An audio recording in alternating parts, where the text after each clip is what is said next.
went too far. When your ship has sailed and all your dreams are lost, everything is wrong, you feel like it's your fault. Just remember, I will be there for you, baby. Remember, there's nothing out there to get you, don't forget it. When life throws lemons, just call on me. Just call on me. Just call on me.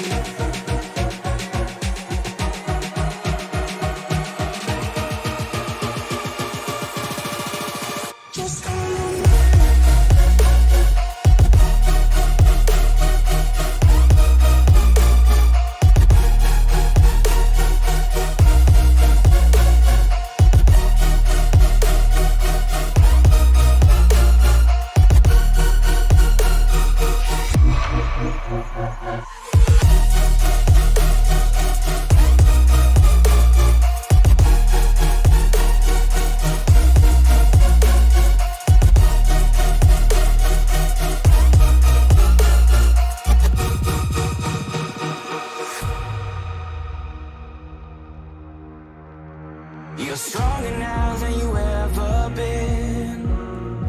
You gotta leave now, it's time to catch the wind.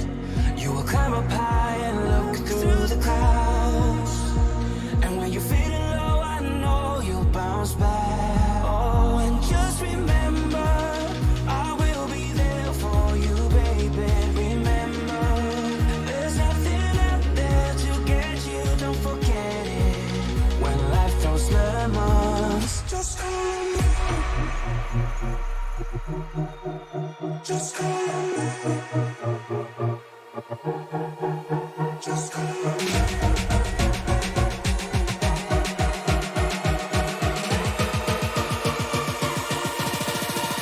Just call on me.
After what seemed to be a very entertaining race last week, we head to one of the free tracks on the service this time around.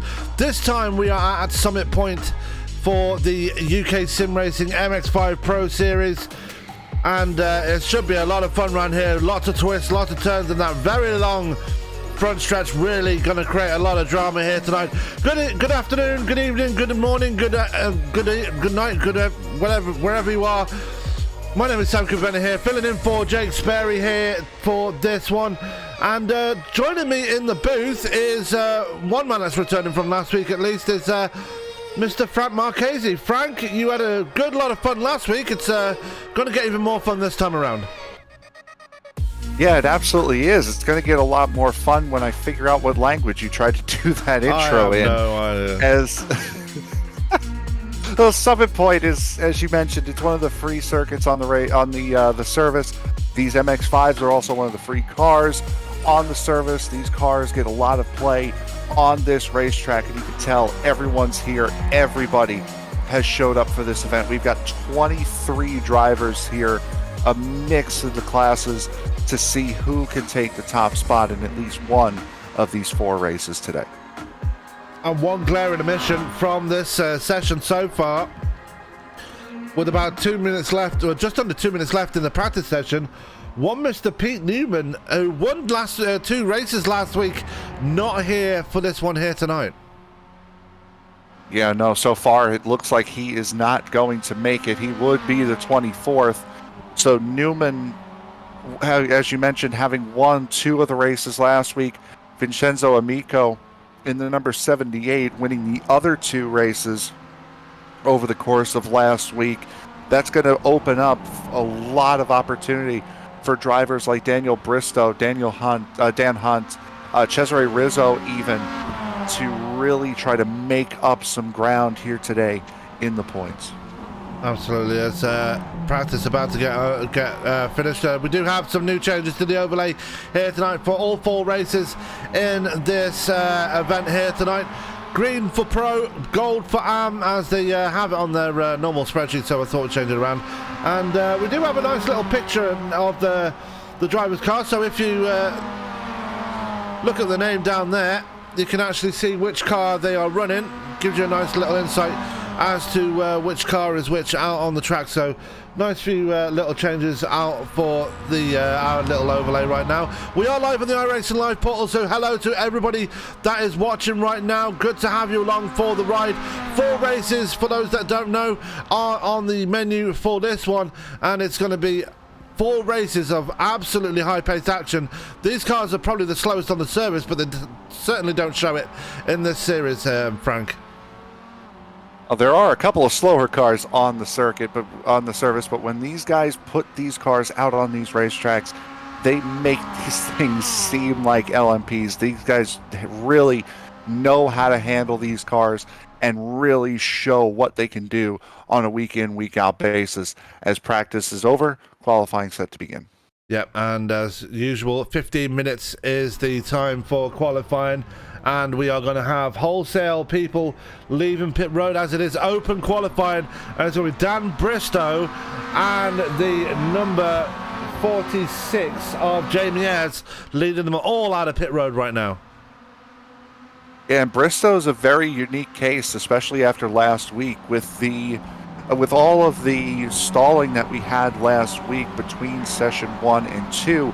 Bristow had missed session 1, was able to get in for session 2 because of all the delays. So he ended up with a lot more points last week than he probably could have. The first one out here for qualifying.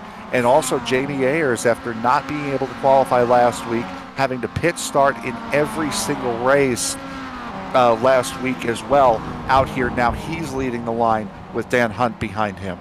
Absolutely. We've got a new driver in the field here tonight. Carl Hardy making his debut in that number 8 result machine. So the result team expanding by another driver here tonight. So they have, I believe, 4 drivers in that team now. 2 in AM and I think 2 in Pro now. So very much looking forward to see what he can offer. And one driver returning this week after missing the last 2 rounds. That is one Mr. Andreas Katz returning to the field, looking to make up for lost time after missing 2 weeks in a row. Yep, absolutely. And we know what Katz can do, winning the championship last year. We know that he's quick. We know that he's composed. That number 1 Top Gun machine is going to be very, very sharp here today. Yep, as we go on board with one Mr. Andreas Katz, and we take a look at the track as it stands right now. Frank, do you want to give us a rundown of how things stand around here? Sure, why not? We're heading through the loop right now, coming through this little section here, which is going to be turn 2, coming up to one of the crucial corners of this racetrack. This is turn 3, this is Wagon Bend, that leads you on to a long straightaway here. That right there is why Wagon Bend is so crucial, is because it has that sand trap on the outside. Coming into turn 5, slow, composed right-hand corner here as we saw Hunt go off. Now up to the top of the racetrack. This is the carousel. A lot of winding, fast corners coming through here. This is turn 8, the left-hander going into the right-hander, turn 9. A long run down this final straightaway, going into Paddock Bend. pit entry is going to be off to your right there. A little bit of downhill braking. Car really wants to step out. You have to be ready to catch the car as you head through the entry of Paddock Bend, and a lot of power off on the longest straightaway of the circuit, the start-finish straight. Yeah, and that lap good enough to put Cats to the top of the table right now. Steve Hefford up to second place. Cesare Rizzo up to the top as Larson going to the top in that number 99 Ronin Sim Sport machine. Yep, Larson put on a very good show last week at Mid-Ohio as well. So watch for that number 99. He is going to be very quick. Vincenzo Amico up into the third position. Cesare Rizzo, as you mentioned, in fourth. Steve Hefford rounding out the top 5 right now, the first of the Momo cars. Yeah, Martin Sampson just outside the top 5 as well in P6 now. Watch for Sampson. Moved his way up to second in the points last week. The AM category champion from last season, looking to push his way and get an overall championship this season. So one man to keep an eye on. Had a slow start to the season, but really starting to pick things up in that number 80 optical machine. Yeah, and he had a run of very good finishes at Mid-Ohio last week. So that 80 of Sampson is going to be a force to be reckoned with.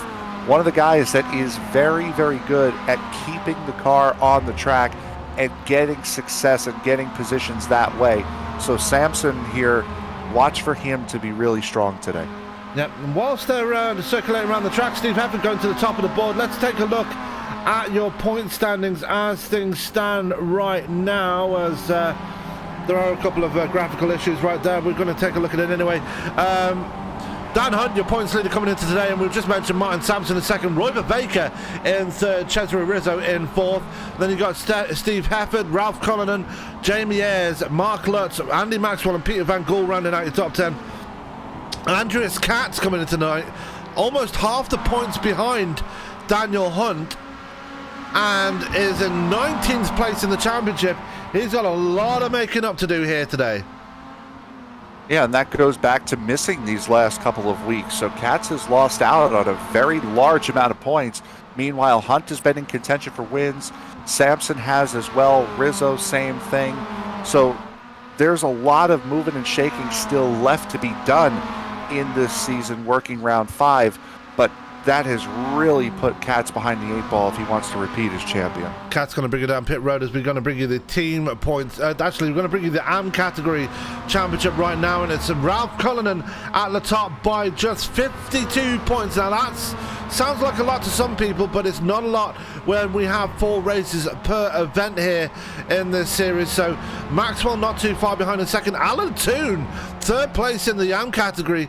Very good season he's having so far in that work card, number 65. Charles Kellerman in P4. Michael Barry, 5th in the AM category. Then you got Steve Cooley, Dale Bennison, Steve Hansford, Craig Jones, Andy Littler, and Paul Lee rounding out your AM category championship. And we look at the teams championship, a very different feel at the top of the points championship in that respect there, Frank. Optical Blue, a pretty sizable lead at the top as things stand over Momo. Yep, Optical Blue has done an incredible job. Same thing with Optical Green. They're right up there as well. That's a Pro-Am team. It's not just a Pro class team. It's a Pro-Am team. Is Optical Green. Doff Reality has done really well this season as well, losing a spot to Optical Green as of last week. But Optical Blue right now currently running away with the championship with the poor showing and the no showing from Momo over these last couple of weeks. Yeah, Momo really struggling and really having it taken into him this time around, as we are about halfway in qualifying right now. Dan Bristow is the man that's at the top of the board right now with that 119.712 as times are changing once again. Larson going up, Dan Hunt moving up to third place. Time's coming in thick and fast still here, Frank. Yep, absolutely. And we're about halfway through, almost exactly halfway through this qualifying session here. So these guys are putting good lap times down, but they are also, they know that they still have time to find just that little bit more. Yeah, Bristow in pit road, so he's going to be winding up for his final run in qualifying. A good, almost, well, he's a good 0.3 of a second faster than this man, Steve Hefford, who's second in qualifying right now. He's about 1/10 of a second faster than Dan Hunt, who's riding behind Hefford. Actually, not riding behind Hefford, he's actually riding behind, I believe that's Charles Kellerman. No, it's not. It's Steve Hansford. It's the 57 of Hansford. Yeah, Hansford down in P15. We do have a couple of drivers that are not allowed to take part in qualifying. Jamie Ayres and I believe Andy Littler, the other driver, not allowed to take part in qualifying. We do have other drivers having to start in pit road in the races, so a few penalties being handed out from last week. Yep. Ayres has gone around. He did 1 lap. Beniston has gone around and did 1 lap, but no time counted. Andy Littler and Steve Cooley also. Littler and Cooley have not taken to the track at all. Right now, the slowest qualifier of the lot, P19, that's Alan Toon at a 1:22.14. Yeah, and Toon, don't let that time fool you. His qualifying pace might be a bit off at the moment, but this race pace does pick up as the day goes on, so really got to pay attention to the gentleman driver in the 65, still going around on track, running all by himself at the moment as he makes his way through the final corner. And that might be what's hurting him a little bit, is the fact that he is by himself. He's about to get Cesare Rizzo coming out of pit road right in front of him. But you're seeing a lot of the guys that have put in the top times, fastest times, they've all had draft. Toon has not had that benefit of draft at all, and Rizzo is actually going to fall in behind Alan Toon right now. So Rizzo is going to be getting the draft off of Toon here on this outlap for him.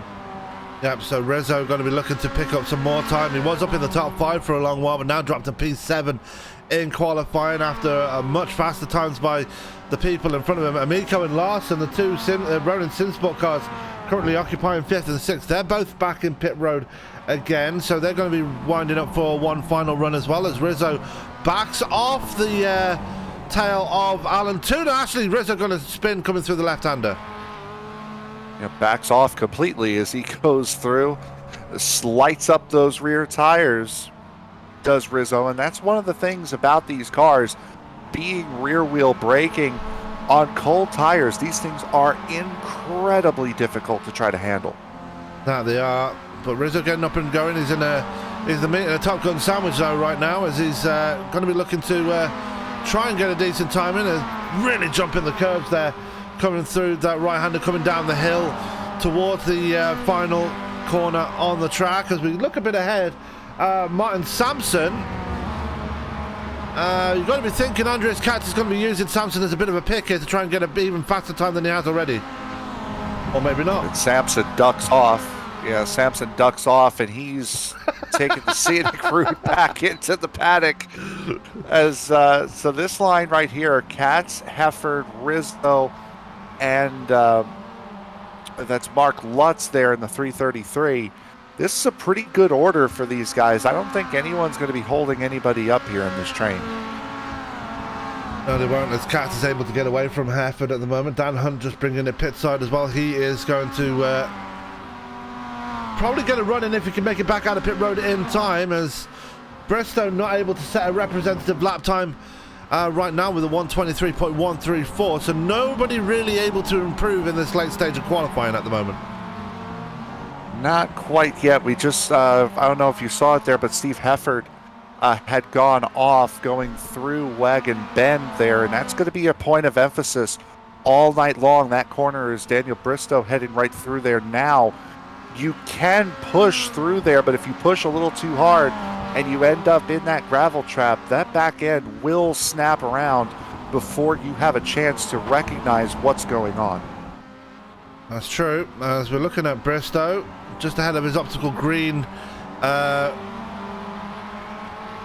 compatriot of one Mr. Maxwell. Andy Maxwell, yeah. Maxwell's been really on it though. Ralph Cullinan though, he's been the man that's been on it the most in that result clothing, number 32, leading the AM category championship. It seems like it's coming down to a battle between Cullinan and Maxwell to see who can come out on top in the AM category at the moment. Yeah, absolutely. Is looking through Looking through the timing pylon right now. Carl Hardy about to set a time. He's got Ralph Cullinan in front of him, and now he pulls off, so he's possibly lining up for one more run. Bristow on track. Actually, let's Maxwell get around him there, probably for some draft a little bit later on. Yeah, and you can't really say that Bristow needs it. He's got a decent lead over Dan Hunt in the qualifying stands right now. He's about 2.5 tenths of a second ahead of Dan Hunt, who's still not out of pit road right now, so I'm guessing he might be done with regards to qualifying. Andreas Katz is in pit road as well. So 19 drivers out of the 23 that have joined the session, only taking time tonight, but obviously some of those guys serving penalties as Mark Lutz moves up into the 15th spot. Not the best qualifying for him so far today. No, it certainly has not been. As just looking again through here, you kind of caught me on two different things here. Roy Viveka as well. This is another sitting third place in points right now, 14th on the racetrack, so he's going to certainly need to pick it up here as well. Mark Lutz would hope to pick it up. Peter Van Gool, who was not here for Mid-Ohio last week, running in the 8th position right now, but behind Cesare Rizzo, trying to pick up a draft off that number 47.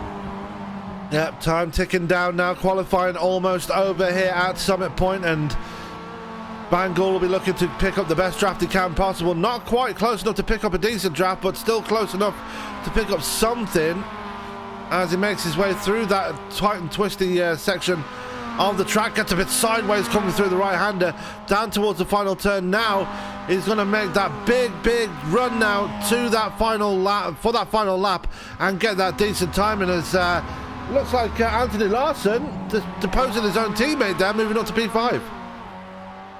Yep, and Larson doing a very good job there, getting around Vincenzo Amico. They're both running right line astern here, and that might be why Larson with the better position on track, because I believe that group of Viveka, Van Gool, and I believe that was not Paul Lee, Cesare Rizzo, are all going to get another lap here. Yeah, the two Ronin SimSport drivers just absolutely blitzed by Paul Lee, and Lee's going to have to abandon that one. That's his qualifying over, as we're going to go to Cesare Rizzo. He's going to have the draft of, I believe that's Roy Viveka in front of him as they come through the right-hander, through Wagon Bend there, very sideways as they get it all, well, actually not, that wasn't Wagon Bend, but still very sideways through there. Yep, up through the carousel, and Vincenzo Amico ends up bailing out of his qualifying attempt after getting it really sideways going through turn 5 and then through the carousel. Was really bad through the carousel, especially as Anthony Larson comes down the start-finish straight. Larson does not improve his time. Now it's left to that group of Viveka, Van Gool, and Rizzo. Yeah, is Viveka going to come down to the line right now, and he will not improve. I don't think he does improve. P9, great time for him, and Rizzo does not improve. Crucially, he stays in P6. Neither does Van Gool. So Viveka, big move at the end there, moving into the top 10. Yeah, best time for Cesare Rizzo at a 120.15, but not enough to move him up beyond Anthony Larson just by 3/100ths of a second. Peter Van Gool did not progress at all. Now we're still looking at Mark Lutz here, who's still making his way out on track. I'm pretty sure he's done because he's not completely on the pace here, but we'll keep with it just in case as he makes his way through the right-hander here. As that's it, that's qualifying over. Now let's go to the grid for tonight's first race of the evening. And starting up on the pole will be one Mr. Dan Bristow, followed by Dan Hunt on the front row. Row 2 will be Steve Hefford and Andreas Katz. Row 3 will be Anthony Larson and Cesare Rizzo. Then you've got Vincenzo Amico, Peter Van Gool, Roy Viveka and Carl Hardy rounding out your top 10. Then with outside the top 10, you've got Andy Maxwell, Martin Sampson, Ralph Conlon, Charles Kellerman, Mark Lutz, Steve Hansford, Paul Lee, Craig Jones, Alan Toon and Jamie Ayres rounding out your top 20. Then Steve Cooley, Dale Bennison and Andy Littler rounding out your field of 23 here. As we get ready to go here, it's almost time to start our first race of the night here, Frank. Yep. If you're watching for the first time here at the MX-5 Pro Series, this first race is going to be a 15-minute timed race, and then the 3 races coming up after this will be lap-based, based off of how many laps they get done here in this race. Absolutely, as we're waiting for the field to get lined up here, we've got a couple of drivers that are having to start from pit road. Carl Hardy can grid up because he's not had the any penalties yet. This is his first race of the season, but it's going to be Dan Bristow on the pole for this one. We wait for the engines to spool up and get ready to go. Craig Jones looks like he might be starting from pit road here, unless he's a very late entrance onto the track. We now have Carl Hardy still waiting to go. It's the 2 result cars not taken to the track yet, so very interesting to see as things stand right now. We're waiting patiently for them to get gridded up, and we can get this thing going for race 1 of 4 here at Summit Point. Don't forget, next week we are at Donington Park, and we all know how entertaining that should be, heading back to the British shores. As now Carl Hardy grids up. We're just waiting for Craig Jones, and I believe we can get a full grid here as we are gridding now. The lights are going to go on, I hope, and we are green. And we are racing for the first time here at Summit Point, and a big start by everybody heading towards turn 1. Going to be a very big jumble going into that first turn here, Frank.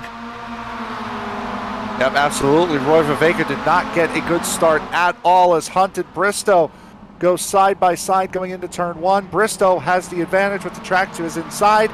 He moves into the race lead. The aid of Carl Hardy jumps Roy Viveka, and now Andy Maxwell, who had made it 3 wide off the start, had a great start in that optical green machine, now putting the pressure on that number 14. Yeah, and he makes his way through Wagon Bend now, and they make their way down towards the carousel. Dan Bristow out to a decent lead. Look at Rizzo going sideways Rizzo! through, and into the wall goes Rizzo. Big incident there for him. And Heffert had an incident as well somewhere. We'll go back to that in just a second. But big incident there for Cesare Rizzo. His race over already. Yep, Rizzo had mounted that curb on the inside of turn 4 there, and that's what threw him all sorts of sideways. Steve Heffert on the outside of the very same corner never got that car corralled in before going into turn 5. He ended up losing it on exit. Yeah, as we go back to live pictures right now, Dan Bristow is your leader coming across the line now, and we are very much in race conditions as Larson getting it all wrong on the exit of the final turn. Gets it all collected up, and now Peter Van Gool going to look around the outside and does take away that position heading into the first turn. So big moves already in this race. Larson just pushing a little bit too hard coming off of that final corner, dipped those left rears into the gravel trap, and that's what sent him almost spinning. Did a great job of collecting that car back up, allows Vincenzo Amico and Peter Van Gool around. Now Larson putting Van Gool under a lot of pressure. Yeah, Amico will not be happy to see his teammate fall by the wayside there. Going up a bit ahead now, Andreas Katz picking up where he left off at Monza, and really going after the back of Dan Hunt right now. Hunt has lost his teammate through that crash through the going down towards the carousel, and will not be happy to see Katz right behind him. Bristow able to hold on. We've got a 3-car breakaway at the front. Yep, Katz putting Hunt under a lot of pressure right now, as Hunt is equal to the task, at least so far. Katz running a little bit off course there, a little bit wide. Still a lot of great racing all throughout the field. Ralph Cullinan trying to find his way around Andy Maxwell, as Roy Viveka is now recovered completely from that horrific start. He's up to P8 right now. Carl Hardy up into P7. Great start for Hardy. He's looking to the back of Anthony Larson right now, and was probably hoping that he would make a bit more of a mistake through in that previous lap, but doesn't, as Andreas Katz getting the fastest lap of the race so far. I believe that's a 1:20.63 3.36. And no, it was actually Dan Hunt that got the fastest lap, so he makes a liar out of me. As Katz's lap was quicker, but he had an off track somewhere, which negated the lap becoming official. So Hunt does have the fastest lap, but Katz did have the faster lap that time around. As Hunt looks to the inside of Bristow, going into turn 5, that's going to open up the door for Katz to look here in the carousel. Can't quite get the move. No, he can't, as they come out of the carousel through this left-hander and into this very sweeping right-hander, which can catch a lot of drivers. As Hunt goes a bit sideways, manages to keep it collected, makes his way down to the final turn though. Still right in the back of Dan Bristow, Andreas Katz right there too, a bit further back, and Vincenzo Amico has gotten away from Peter Van Gool. Carl Hardy still keeping Larson very honest right there. Roy Vervaeke has Andy Maxwell for company right behind him. Ralph Cullinan right there. A lot of drivers in the mix in this one. We do have a couple of drivers that have had issues. Rizzo is still on track. He's not got a lot of damage. Same for Steve Hefford. Andy Littler has had his fair share of issues too. Boy, Andy Maxwell really threw it down into turn 1, trying to get around Roy Vervaeke. Ends up losing all the way down to the 13th position. So trying to get one move, ended up one position, ended up losing 4. Now settles in front of Charles Kellerman, right in front of him. But I was about to mention Jamie Ayres, as we have a battle for the race lead here. Bristow under heavy fire from Hunt. Yeah, Hunt diving it down the inside. Bristow trying to hang around the outside. Gets the inside line through this right-hander. Katz on the attack as well now as he looks to the inside of Dan Hunt. We're only 5 minutes into this race, but it's been absolute chaos already all across the board, and this is what we love to see with these MX-5s. That was very good from Hunt there, defending, because his move to the outside of Bristow going through the carousel left the door wide open for Katz to come through. Hunt did a very good job there, keeping the momentum. Actually takes that momentum a little wide there. Goes through the gravel trap. Carl Hardy gaining a position as Larson has another issue. Larson now getting passed up by Roy Vervaeke. Yeah, Vervaeke on the move once again, and I'm noticing Vincenzo Amico is starting to close in on his top 3 battles, so don't count out that number 78. Got that race win last week at Mid-Ohio. We'll be looking for another one as Carl Hardy still under pressure from Larson, even though he had that mistake of Vervaeke having to give that one up as well. Tried to make the move, just didn't have the time to do it. Ralph Cullinan and Martin Sampson are right there as well. That's just inside the top 10, the last couple of positions inside of the top 10. Andy Maxwell trying to make his way past Jamie Ayres, who had to pit start, and I believe is going to have to pit start in the next race as well. In the 46 is contact between the 80 and I believe it was the 32 of Cullinan there, as Sampson getting it all wrong. Now Ayres able to make up the 11th position now, getting past Mark Lutz. Really getting the elbows out was Jamie Ayres right there, and just nerfing the 333 and Mark Lutz out of the way and saying, I'm coming through whether you like it or not, and he's right on the back of Martin Sampson now as we carry on. We're on lap 5, just heading on to lap 6 now of this race, and it's still Bristow out in front of as Hunter's right there. Katz has backed off a little bit, but don't count him out before this is over, as here comes Hunt. Big dive down the inside now for the lead. A lot of drafting help there for the 07, both of them giving each other plenty of room to make the move. Bristow can keep that car wound up on the outside line, but it looks as though Hunt is going to be able to make the pass, but the track is going to fall Bristow's way here going into turn 3. Bristow noses out in front. Bristow able to hold the position.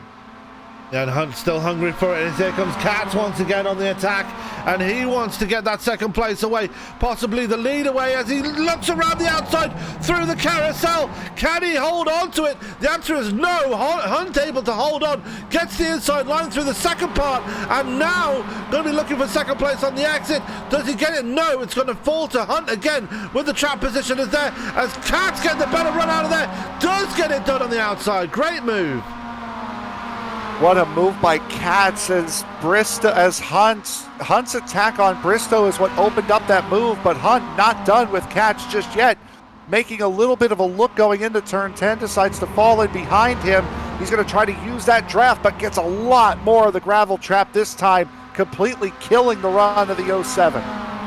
Yeah, and all this battling is helping Vincenzo Amico close in on this top three. Peter Van Gool starting to close in as well as Anthony Larson doing everything he can. Actually, he's got back ahead of Carl Hardy now as this battle still raging on for P6. Yep, absolutely. As Roy Viveka now trying to hold off Ralph Cullen, and Jamie Ayers has just gotten into the top 10 with a move on Martin Sampson. And just behind them, Lutz and Maxwell side by side. That one for the 12th position. Track position is going to favor Lutz, but Maxwell able to commit a little bit better on the outside there, going into Wagon Bend, keeps the 12th spot. Oh, does great defensive move there by Maxwell as he's losing ground on his championship rival Ralph Cullinan right now. Cullinan sitting in P9 just behind Roy Viveka, just ahead of Jamie Ayres. So Cullinan having a good run overall for result closing, because they are currently sitting in P7, P9, and I believe, well, Craig Jones didn't even start the race. I'm not sure what happened there. Yeah, no, Jones in the 74 did not make the grid and did not make the start, as a little bit of a bobble there by Roy Viveka. Now that's really going to open the door for Ralph Cullinan as we work on through here. Working lap 8, Cullinan now on the inside of Roy Viveka. Can he not outbreak himself going into this first corner? Close action there. And Cullinan not able to get the move done. A great defensive move there by Viveka to hold on. And he's losing ground on Carl Hardy, and Cullinan would love to get onto the back of his teammate right there as they come through Wagon Bend right there, all in situ. Great looking camera views right there as they all came over that crest.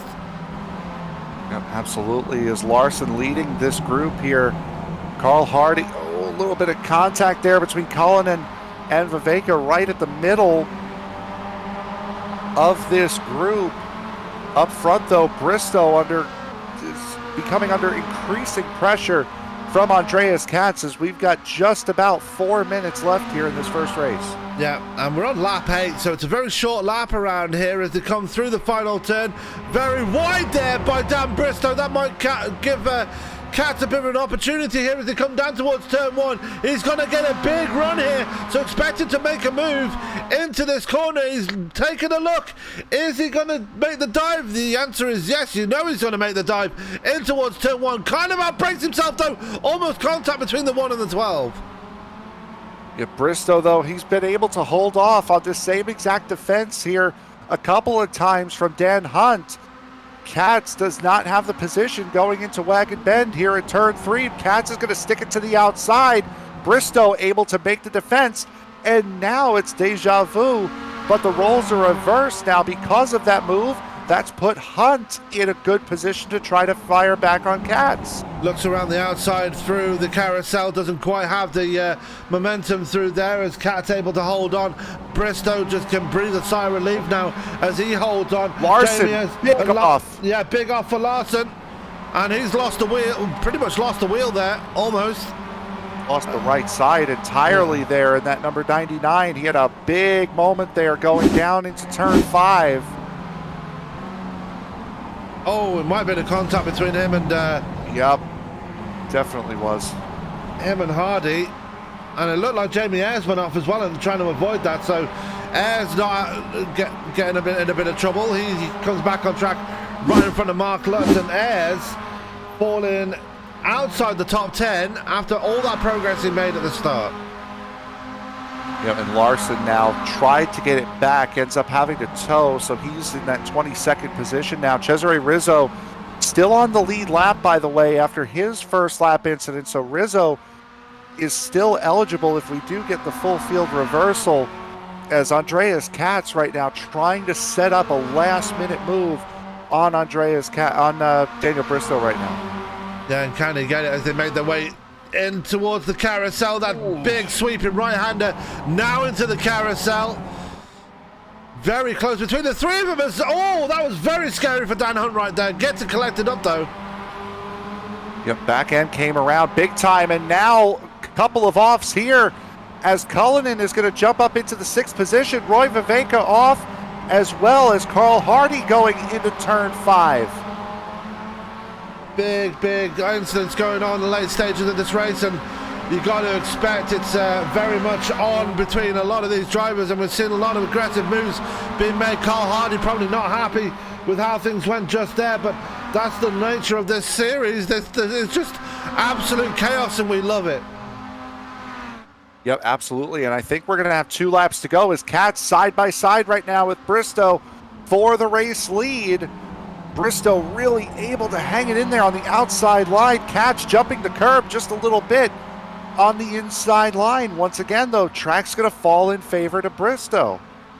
That it is, as we look at the side-by-side coming into Wagon Bend. Now, this is a very scary place to be side-by-side right now. As Katz goes off, and it was never going to end happily as Katz takes the lead going off the track. Now, is he going to have to give that up? That's a big question right there, Frank. Yeah, that might be an issue there as Bristow able to maintain the position on Hunt, but Katz, there's no doubt about it. Katz gaining the advantage by going so far off track there. Understand he's trying not to have an incident, but that's definitely a position gain thanks to going off track as Martin Sampson now going around Ralph Cullinan in the carousel.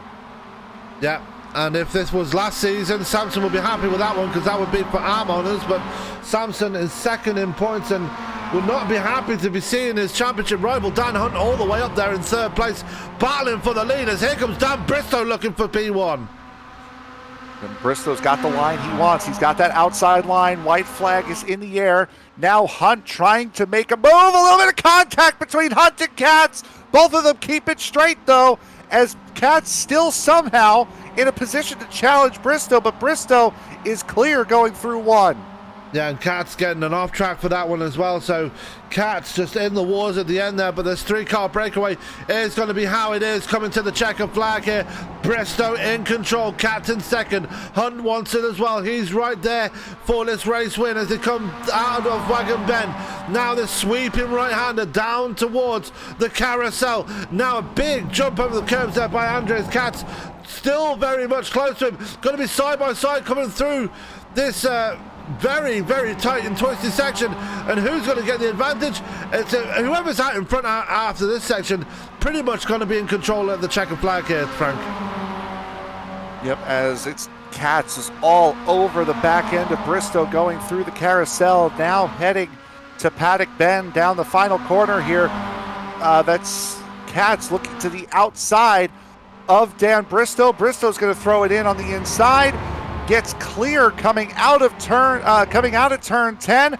Side-by-side run to the line, but it is going to be Dan Bristow winning race number 1. Katz just 2/100ths of a second shy. Yeah, that was as close as it could be, and Dan Hunt going to be happy with 3rd place as that was just absolutely epic racing from start to finish. Carl Hardy going to cross the line for P14 right there. Steve Cooley going to get P15 after starting from the back of the field there. Steve Hansford coming across the line as well, as we've got a battle between 2 teammates here. Dale Bennison versus Alan Toon at the line. Who's going to get it? It's going to be Bennison between himself and Alan Toon. Andy Littler will cross the line as well for P19. Hefford and Rizzo, they're battling out for the last spots on track right now. They are battling out for P20 at the moment. Steve Hefford has it coming into the final turn. Looks like he might hold on into this one as they come through the final bend, and Hefford does hold on for P20. Probably not going to be the happiest position he's going to be in. We're probably going to be a lot of fun with that battle he's had with Cesare Rizzo at the end. But before we go on to our post-race interview right here, let's go to our spinning wheel for the first time here tonight and get an idea of where we are going to be with regards to the grid next week. So here is our spinning wheel, and it's from 7th to 15th and then full. So let's give it a spin and see where we are. And the number is 10, so it'll be the top 10 swapping around, and that means pole position will go to Mark Lutz in race 2. So race 2 going to Mark Lutz. And very interesting there for himself in that one. Going to be very happy with... well, with where he's going to be starting in race 2 anyway.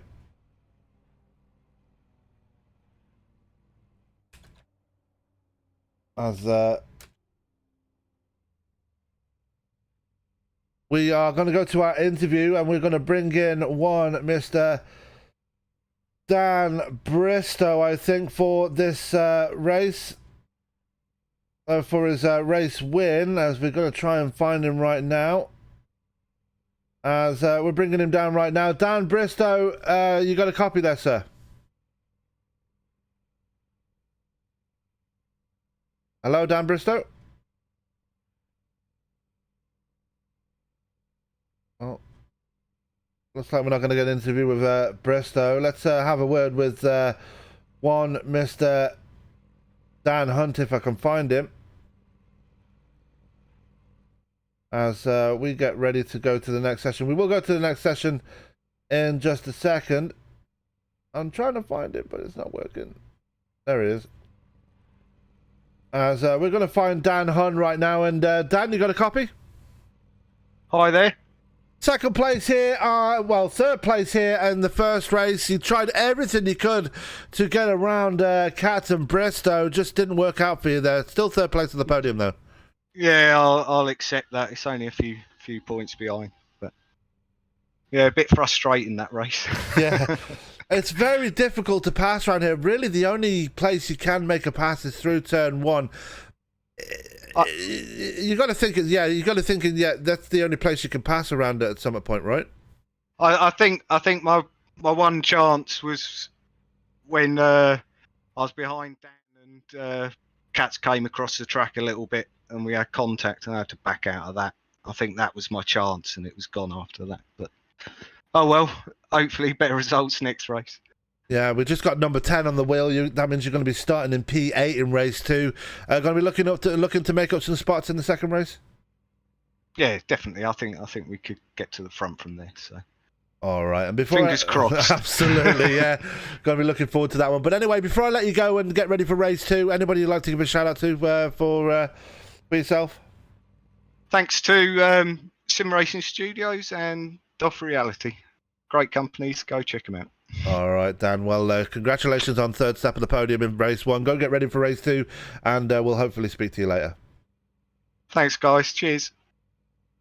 That was Dan Hunt joining us from third position in the field right there. We're going to step away for our first commercial break. We'll be right back with race 2 in just a few moments. Do not go anywhere. You're not going to want to miss it.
Welcome back to race 2 at Summit Point here with the UK Sim Racing MX-5 Pro Series. After an exciting first race, we're ready to get things going for this second one and get this one underway. We have almost all the drivers left in the session right now, and I believe Craig Jones is back again for this one. I don't think he is actually, so we're going to be down to 22 drivers for race 2, but the grid is going to be set out as follows. The top 10 will be switched around from the result from last time around, so that means Mark Lutz will be on the pole for race 2, and he'll be licking his chops at that one. He'll know he'll be looking to pick up some decent points after a very trying race 1, and will be very much and it's going to be the same for a lot of other drivers on the field as well, as we get ready for race 2. As times are in already for the practice session, we won't focus on that too much right now. What we will focus on is how the racing has been going on so far here tonight, and lots of tight racing through the, especially through this section that we just saw right there, that very tight and twisted section from the carousel leading out into the final part of the course. Very technical, very difficult to pass, and has shown a lot of action here tonight. The passing area through turn 1 also been a very big area of focus, with big dives been going on amongst the drivers as they've been trying to progress their positions. And that corner as well,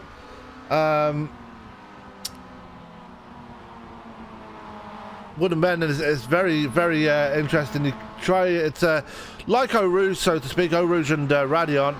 Try and keep your foot down going through there, and hope for the best. It doesn't always work out for yourself, but anyway, we are getting the final clear now from all the league admins. We should be getting the clear to grid up very soon, as I can assure you, we're not going to the full 20 minutes before we get this race started.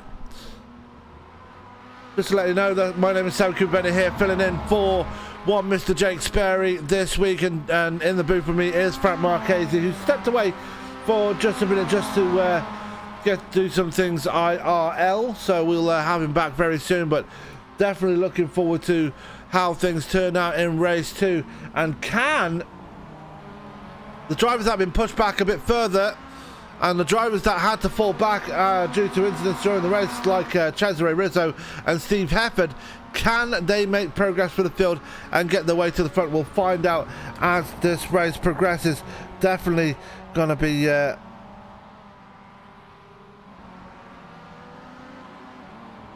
looking to see who can make those moves and get their way up the field. As we're looking at Dan Hunt right there, finished third. We spoke to him post-race and was a bit frustrated with how things went, but going to be looking to move up from P8 on the grid, and Dan Bristow will be looking to move up from P10 on the grid, obviously with that grid reversed.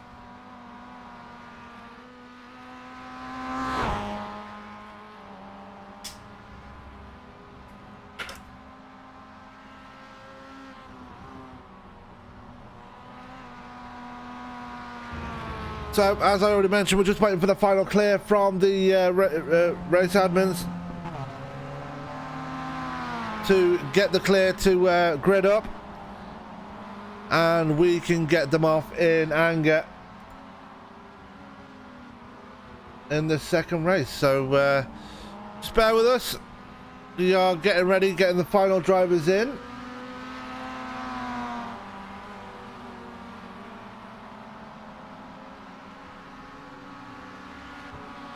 We do have 23 drivers in. Oh yeah, Craig Jones is in here. There he is. He is out on track to start race 1 for some unknown reason. But the 74 result machine is back in the field again for race 2, rocking the yellow wheels.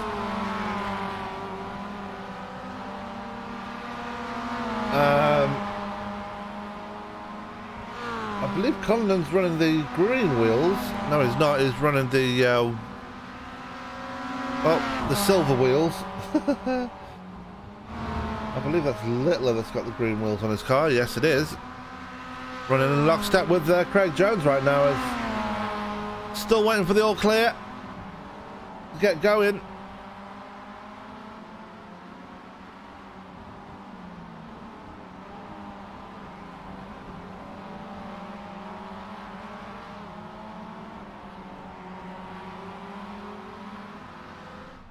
Big hello to everybody in the chat right now that's watching.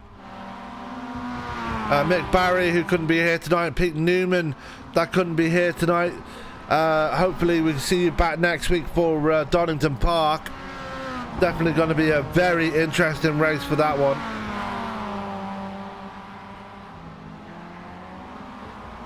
No, I for one am definitely looking forward to it.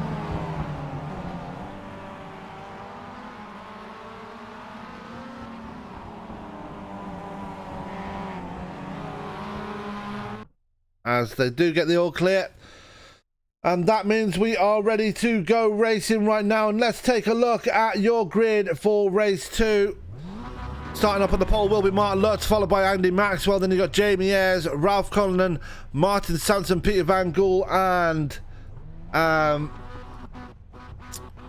Vincenzo Amico. Dan Hunt in 8th, Andres Katz in 9th, then Dan Bristow in 10th, then Roy Viveka, Charles Kellyman, Paul Lee, Carl Hardy, Steve Cooley, Steve Hansford, Dale Bennison, Alan Toon, Andy Littler, Steve Hefford, Cesare Rizzo, Anthony Larson at the back, and Craig Jones, who didn't start race 1, will be starting at the back of the field. We are almost ready to go racing, just waiting for a couple more drivers to grid up. I think Jamie Ayres has to start from pit road in this one, so definitely going to be on the back foot from the start. Steve Cooley, I believe, is going to be starting from pit road as well. Actually, yeah, he's not gridded up just yet.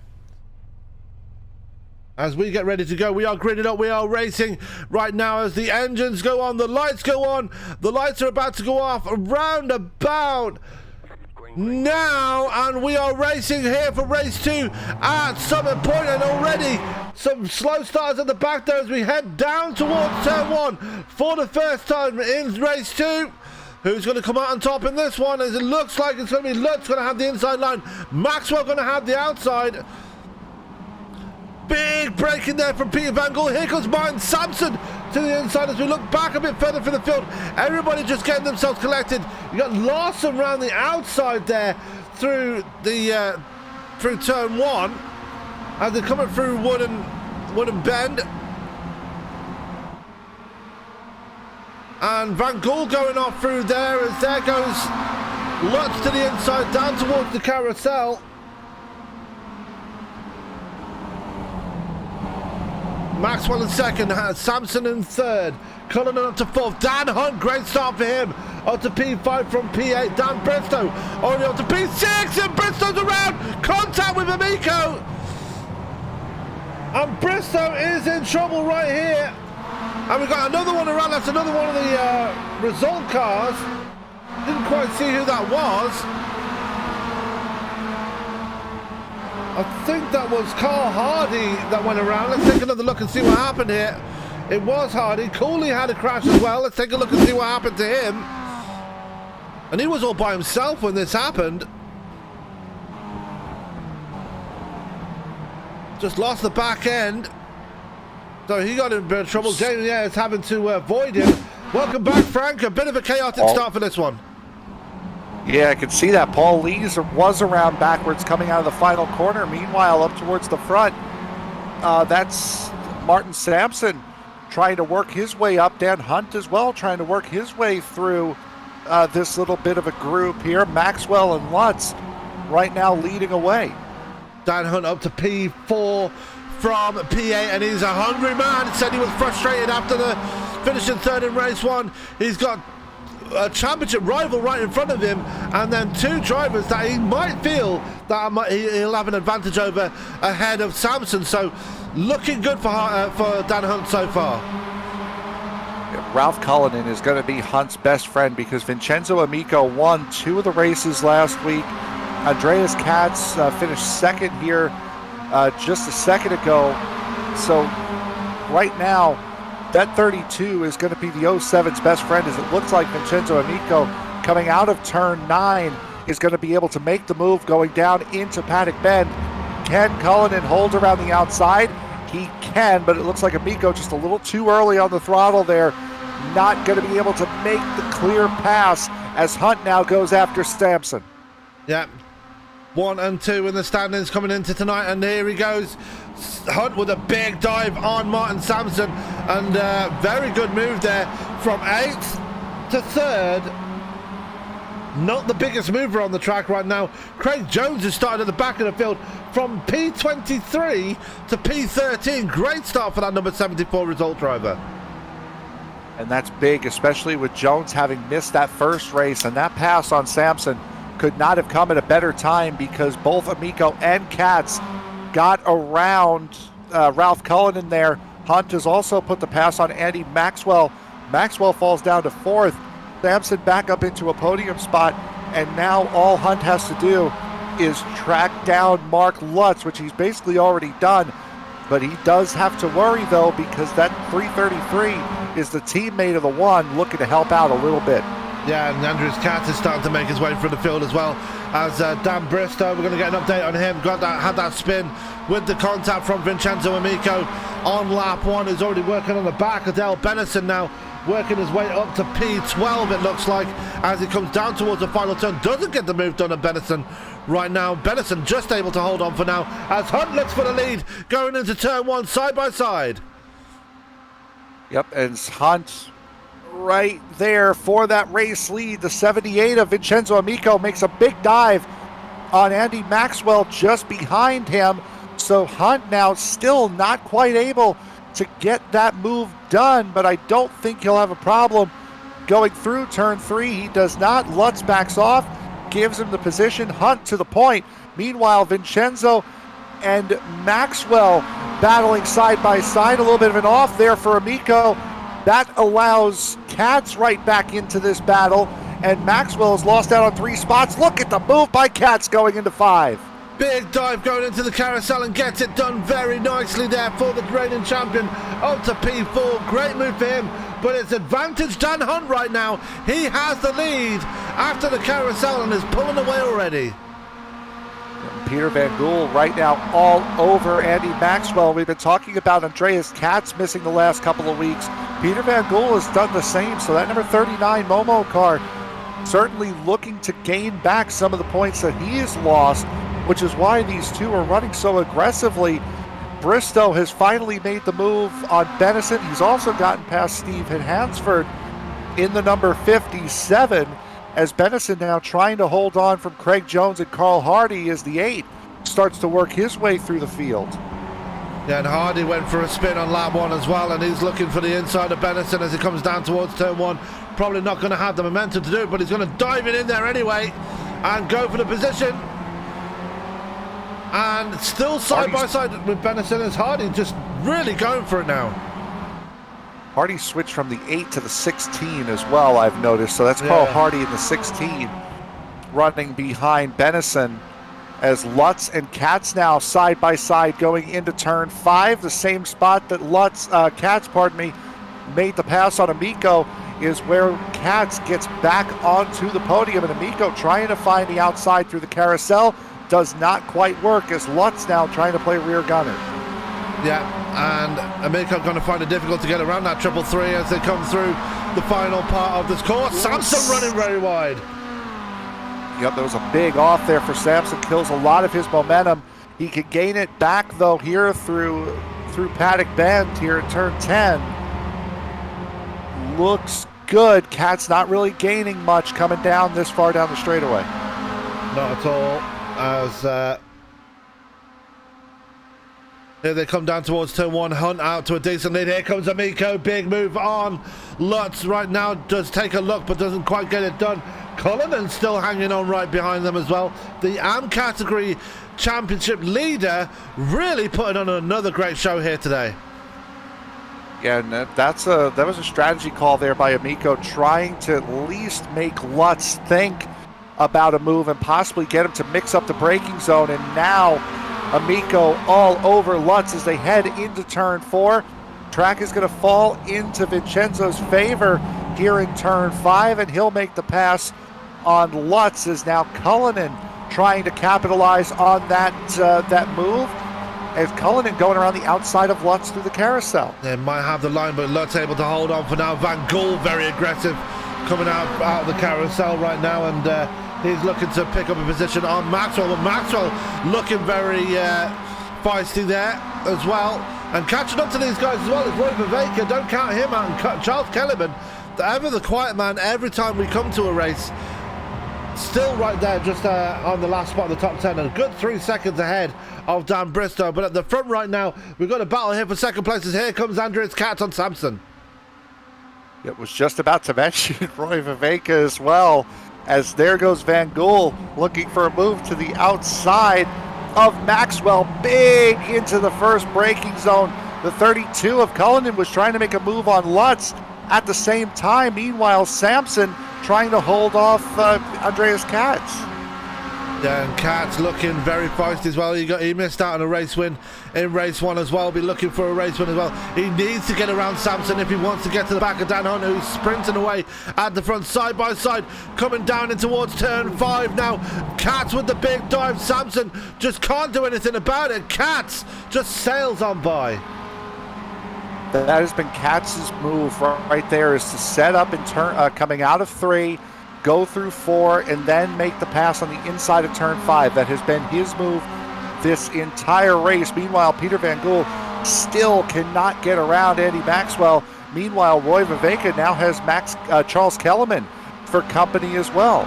Yeah, and that is your top 10 as things stand right now, and they're still quite a ways ahead of Dan Bristow, is on an island all by himself now. After getting away from Steve Hansford, he's going to be looking to try and close that gap, but the draft is so mega with these guys ahead of him. It's going to be very tough for Bristow to catch up right now. Yeah, it absolutely is, as now here comes Van Gool once again, this time on Maxwell, and a big dive going into turn 1 for Van Gool. Makes it stick without running over Ralph Cullinan in the 32, so Van Gool now finally gets around Maxwell with only a handful of laps to go. Yeah, we're on lap 8 already of 12, and there goes contact! And contact again with Van Gool. Very lucky to miss him, but Lutz is around. Wow. And off the track. That is a very scary moment for the Dutchman. Yep, that was side-to-side contact between Cullinan and Lutz, as those guys were battling very, very hard for that 5th position. Cullinan able to come out clear, but Van Gool, what a fantastic job by him of avoiding that sliding 333 of Lutz. Same thing with Andy Maxwell. He loses the spot to Viveka. Yeah, Viveka now ahead as we go back to Andreas Katz, who's still ahead of Samson Amico. Still can't find a way through either, as Hunt now out to a 1.16 second lead over Andreas Katz. So Katz is closing in, but not by much here. On a little bit further back, though, a big defensive move by Ralph Cullinan, going all the way to the grass on the left side. Contact between him and Van Gool. They're both done. Big contact between Cullinan and Van Gool. And that is their race is over at this point. Wheels are off and they are over. Put a fork in them, they're done. That was a big defensive move earlier in the straightaway from Cullinan. And Cullinan just trying to move over. There's one bit of contact, and then the second one was netcode is what sent them around. They tried to get as close to each other as possible going into turn 1. Netcode, unfortunately, was not having it, at least for the second bit of contact. The first bit was legit. The second one was not. Back to the battle between Viveka, Maxwell, and now Bristow, who's up to P7. He's dispatched Charles Kellerman, who's fallen off the pace now. So Bristow up into the top 7 now, after capitalising on the demise of Van Gool and Cullinan. So Bristow going to try and at least get a top 5 out of this one, as he's got his teammate Viveka and his other stablemate Andy Maxwell just ahead of him. Yeah, but Kellerman doing a very good job. Also, another guy doing a very good job. Craig Jones up into the top 10. Started back, I believe it was the 23rd position, is up into 9th for Craig Jones at the 74. as now Carl Hardy looking to make a move on Lutz. Yep, as Hardy trying to make his way back up from the field. Lutz able to recover. That was almost contact between Lutz and Hardy coming through turn one. And right behind him is Anthony Larson and Jamie Ayres. Ayres started from pit road and has not been able to really make any progress since the start. He's still back there in P14. Boy, Hardy went way wide there at the 16. He's going to lose all of those spots right there. And we saw going into turn one, Larson putting the pass on Ayres. Still that battle for third, though, up towards the front. Getting very, very close between Vincenzo Amico and Martin Sampson. Amico wants it. Sampson trying to keep it as we come down to 2 laps to go. Yeah, and Hunt is losing ground to Katz. So Katz just needs to keep piling on the pressure in these final 2 laps, and he will be in with a shot of winning this one. It's the same 2 that were battling it out in with Dan Bristow in race 1, looking for a race win this time around. So very much looking forward to seeing how this one turns out. Alan Toon has had an off track somewhere, and he's fallen back out down to the P17 slot. He's still ahead of Steve Cooley, though, who's in a battle with Cesare Rizzo. 3 wide at the back. That's Lutz in the 333, Hansford in the 57, Larson in the 99, and contact. That's Ayres punching off Hansford. And Hansford will not be happy with that one. Not any serious damage, I don't think, for the 57, but he's going to get not going to be happy with how things transpire right there. We're seeing a battle right now between Paul Lee and Dale Benetton for the 14th spot now. Yep, that's a nice little battle between those two, as I believe Paul Lee has just taken the advantage in that battle. We saw at the end of lap 1, Paul Lee was backwards coming out of turn 10. So Lee continuing his recovery drive. Lutz, Larson, Ayres, Hardy, and again going back to Ayres. The last 6 races that we've done here over these most recent 2 events, Ayres has had to start from pit road because of contact just like that. Wouldn't be surprised if he gets some more penalties. He's clear for the rest of the day today, but coming up next week, he is not. That might affect next week for him. White flag in the air right now. Dan Hunt is now under pressure now as they come out of turn 1. As Andreas Katz is looking for that race win. Hunt was very, like I keep saying, very frustrated after race 1, after losing out and finishing third as they go through Wood Bend, and now they're going down towards the carousel. Can Katz do anything through his favourite corner right here? Big jump over the curves right there as Hunt, very wise to it, and holds him off right there through Katz, well, pretty much Katz's favourite corner right there. Oh, yeah, Hunt's had it's got it, but Katz, and they both make contact. Sampson's around into the lead. Sampson now has a golden opportunity right now as he looks for his first ever race win in UK sim racing, and this will put a big smile on his face. His championship rivals have fallen all around him, and now looks to gain advantage from that as he comes to the final corner. Martin Sampson will round the final corner, and for the first time in his UK sim racing career, wins here at Summit Point. Great result and a fantastic end to this race. Anything can happen at any given point, and a little bit of consolation. Andreas Katz drops the position to Daniel Hunt. Instead of finishing first and second, those two will finish 6th and 7th. What an end to that race, and we've got a lot more coming up. Dan Bristow, after that spin on lap 1, finishing 3rd place. Maxwell in 4th. Roy Maveka rebounding for P5. Wow, what an end to that race, as we are now, for the 2nd time here today, going to go to the spinning wheel before we go to our interview. This is going to be an insane end to this race as we go to the wheel for the 2nd time. And I know Mick Barry's watching this, so pay attention to where this wheel is going to stop as we get it going once again. And for the 2nd race in a row, it's going to be the top 10 switching out their grid spots. And that's going to put Anthony Larson on the pole for race 3.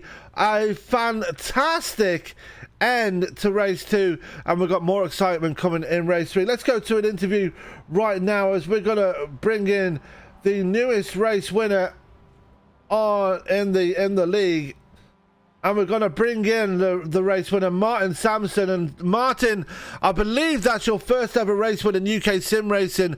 Gotta be happy with that one. I think that was a blessing in disguise, wasn't it, really? But well happy with that still. Yeah, and it's been coming for many, many races now. You were right up there in the AM category in season 1, and now in season 2. Had a bit of a slow start to the season, but really coming up good now, and finally getting that chip off your shoulder and getting that race win. Yeah, thank you. Yeah, no, I've been wanting to get a win for a while now. You know, after last season winning the AM Championship, getting pushed up to the pro category, kind of thing. You know, so to get a win kind of puts my name on the map. So yeah, well pleased with that. Yeah, and obviously with the more points that you're getting from this race win, really puts you in contention now. On the back of Dan Hunt, who had that incident with Andreas Cat at the end there, really putting you in contention for a championship fight here for the second season in a row. I'm guessing you're pretty much up for it right now. Oh, definitely. You know, when I came into this season being a pro, and I wasn't expecting much, but you know, we're 5 weeks in, I'm sitting second in the championship at the moment. So you know, I've got to fight for everything now. There's no point just turning up. I might as well get my elbows out and try and do what I can. Yeah, and well, I can hear that you're smiling. You've got a big beaming smile on your face, but still a lot of racing left to go here tonight. Martin, you're starting P10 with the wheel coming up with number 10 on the spinny wheel. Got some positions to make up, but still going to be looking for another race win, I'm pretty sure, in race 3. I think I'll probably have to have a bit of luck in that because of the you know, got the fast guys around me as well, and the guys coming further back and all that. But yeah, I will always try my best, and you know, if I can get another win, then even better. Absolutely. Well, before I let you go and get ready for race 3, anybody you'd like to give a shout out to? All the guys in the optical team and that. I think we've all had a good race today, so yeah, thanks to all of them as well. And also thanks to you guys in that for the awesome streaming commentary. All right. Well, Martin Sampson in the number 80 optical machine. Congratulations on your first ever win. Go and get ready for race 3, and we'll hopefully speak to you later. Lovely. Cheers, guys. That was Martin Sampson joining us from that one, as we are going to go away for our second commercial break here tonight. Race 3 is on its way. Do not go anywhere. It's just going to get more exciting from here.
Yeah.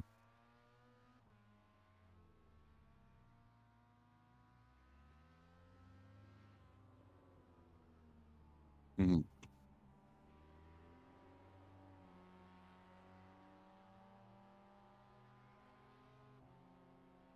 Okay.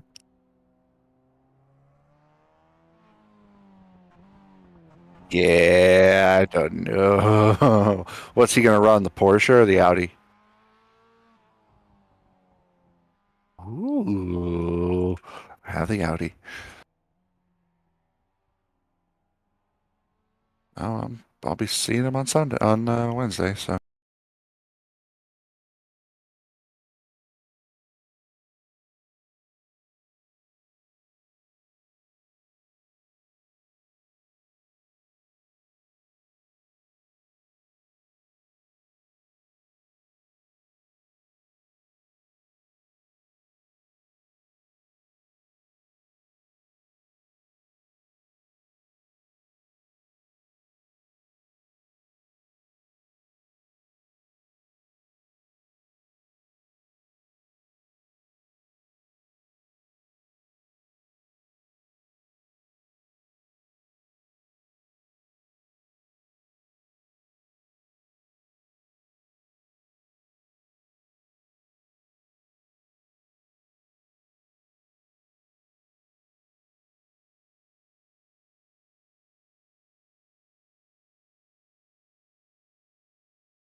Welcome back for race 3 of the UK Sim Racing MX-5 Pro Series, and what a race we saw in race 2.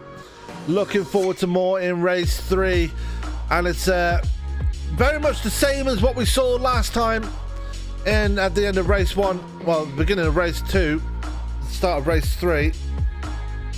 The top 10 being switched around again, just like they were in race 2. So that spinning wheel not really budging from that top 10 spot at the moment. So the top 15 or the whole field will have to wait until at least race 4 to see if they get switched around. But for now, it's very much status quo. But that won't disappoint Anthony Larson too much. He will get pole position in race 3, and the league's newest race winner, Martin Sampson, will be starting in P10, and a very happy man in that number 80 Optical Blue machine indeed. And Optical Blue continuing where they left off last week with, well, not last week, but continuing as they've been going on all season and collecting more and more points to solidify their grip at the top of the team point standings as that continues on. We are just moving into the final stages of this practice before we go into our third race. Definitely looking forward to seeing how this one pans out. Now,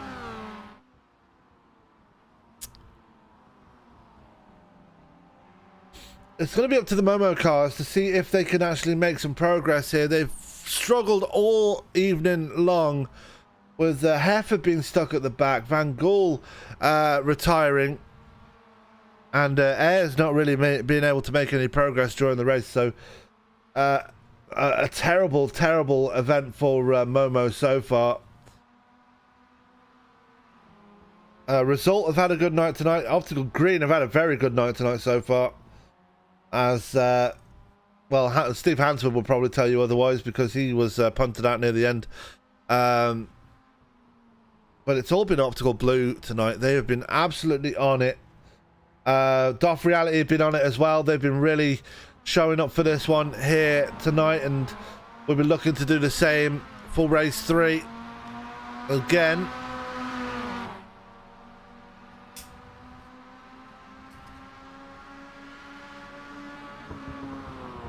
For this one, just a quick reminder coming up on your screens for the remainder of the week before we get started for race 3.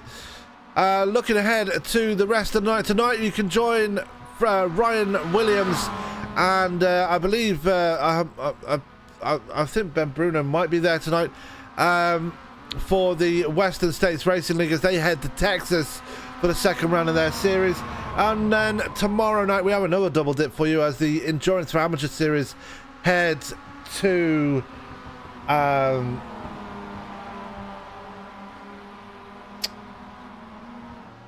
Road Atlanta, and then and just after that starts, we have the return of Sim Racers Edge as they begin their third season at Michigan. Looking forward to that one.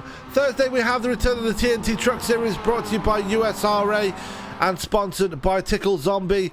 That will be at 7:50 p.m. Eastern, and they're at Eldora, so definitely looking forward to that one.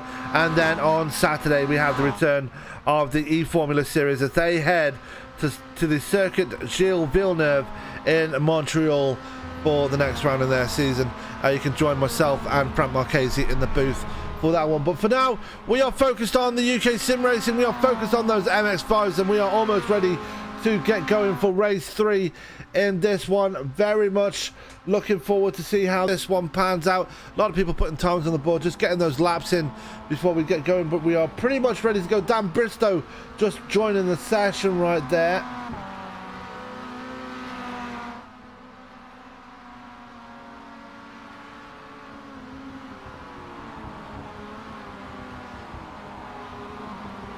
Just missing one driver, I believe, on the field.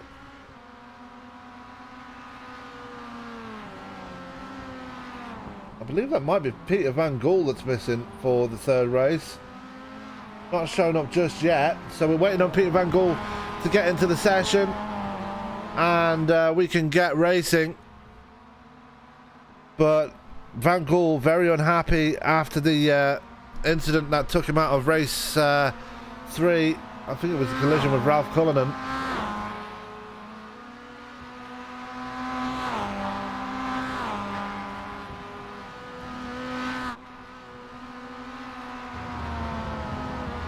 As we're still waiting for the all clear to go racing. And if Van Gool can't make it for the race here, he might put Momo even further on the back foot here. And Momo, after such a strong start to the season, leading by almost a country mile at the start, have really been pegged back by Optical Blue, who've really taken it to them as the season's progressed. Obviously, you got other teams like Optical Green who are up there. Result who are up there as well. And the Word God card's not doing too badly either. So got to give a quick shout out to those guys. Very good. As we get the all clear to start racing. Doesn't look like Peter Van Gool will take any further in this one as we go to the grid for this third race. And starting up on the pole will be Anthony Larson, followed by Craig Jones. And you got Charles Kellerman, Andreas Katz, Dan Hunt, Roy Viveka, Andy Maxwell, Dan Bristow, Vincenzo Amico, and winner of race 2, Martin Sampson running out the top 10. You got Mark Lutz, Jamie Ayres in 11th and 12th. Then bit further down, you've got Carl Hardy, Paul Lee, Dale Bennison, Alan Toon, Steve Hansford, Steve Cooley, Cesare Rizzo, Andy Littler, Steve Hefford, who just has not been able to get it going here tonight, down in P21, and Ralph Cullinan starting at the back of the field. As we get ready to go racing in this one, it's going to be Anthony Larson starting up on the pole for this one, and it's going to be very exciting with that run down to turn 1. Craig Jones, the highest he's been all night, didn't race in race 1, started at the back in race 2, will be starting second in race 3, and gonna have his chance to get going as we get ready. Lights are about to go on the lighting pylon. Grid is ready to go. Engines are spooled up. We are racing here for race 3 at Summit Point, and they all make their way down towards turn 1 for the third time here tonight in this third race. And already Charles Kellerman on the defensive as he gets around. Craig Jones, a horrid start for him. He's fallen all the way back to P5 as we got one off in the background already. That's Alan Toon being punted off into the wall, and he is out. Horrific start there for Alan Toon, but at the front of the field, Andreas Katz already up to third place, chasing down Larson and Kellyman. Dan Hunt is in P4. Craig Jones falling back to P5. But look at Dan Bristow looking at the back of Jones as they come down towards the carousel for the first time here in race 3, looking around the outside of that result machine. Does he get the move done? No, Jones able to hold on. Bristow going to have the inside line coming through the carousel. Does get it done this time. Moves his way to P5. Good move there by Bristow. A bit further up there, Kellyman just holding on to second. Katz and Hunt actually resuming hostilities from race 2. Can they keep it clean this time around though?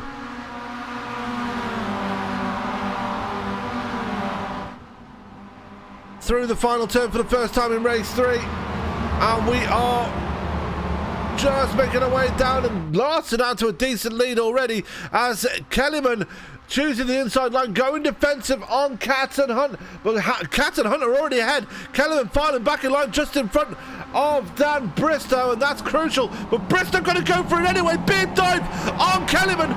Bristow up into 4th place. Great move from him as we're side by side between Katz and Dan Hunt.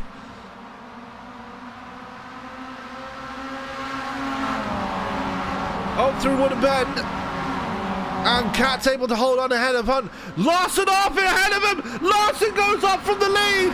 Big incident there from Larson. Gets back on track. Goes right in front of him for Dan Hunt. Contact between Hunt and Larson. Larson is off again. Can he get it well done and get it collected? If he does, falls back into P5. Very scary incidents there by the 99. He's got to be having to pick himself up from that one, but crucially, it's Andreas Katz and Dan Hunt and Dan Bristow, 1, 2, and 3. Carl Hardy has had an incident further back as well. He's starting to get back up and running. No damage on that number 6. He's back in he's in the number 6 this time. Not really sure what's going on with his numbers.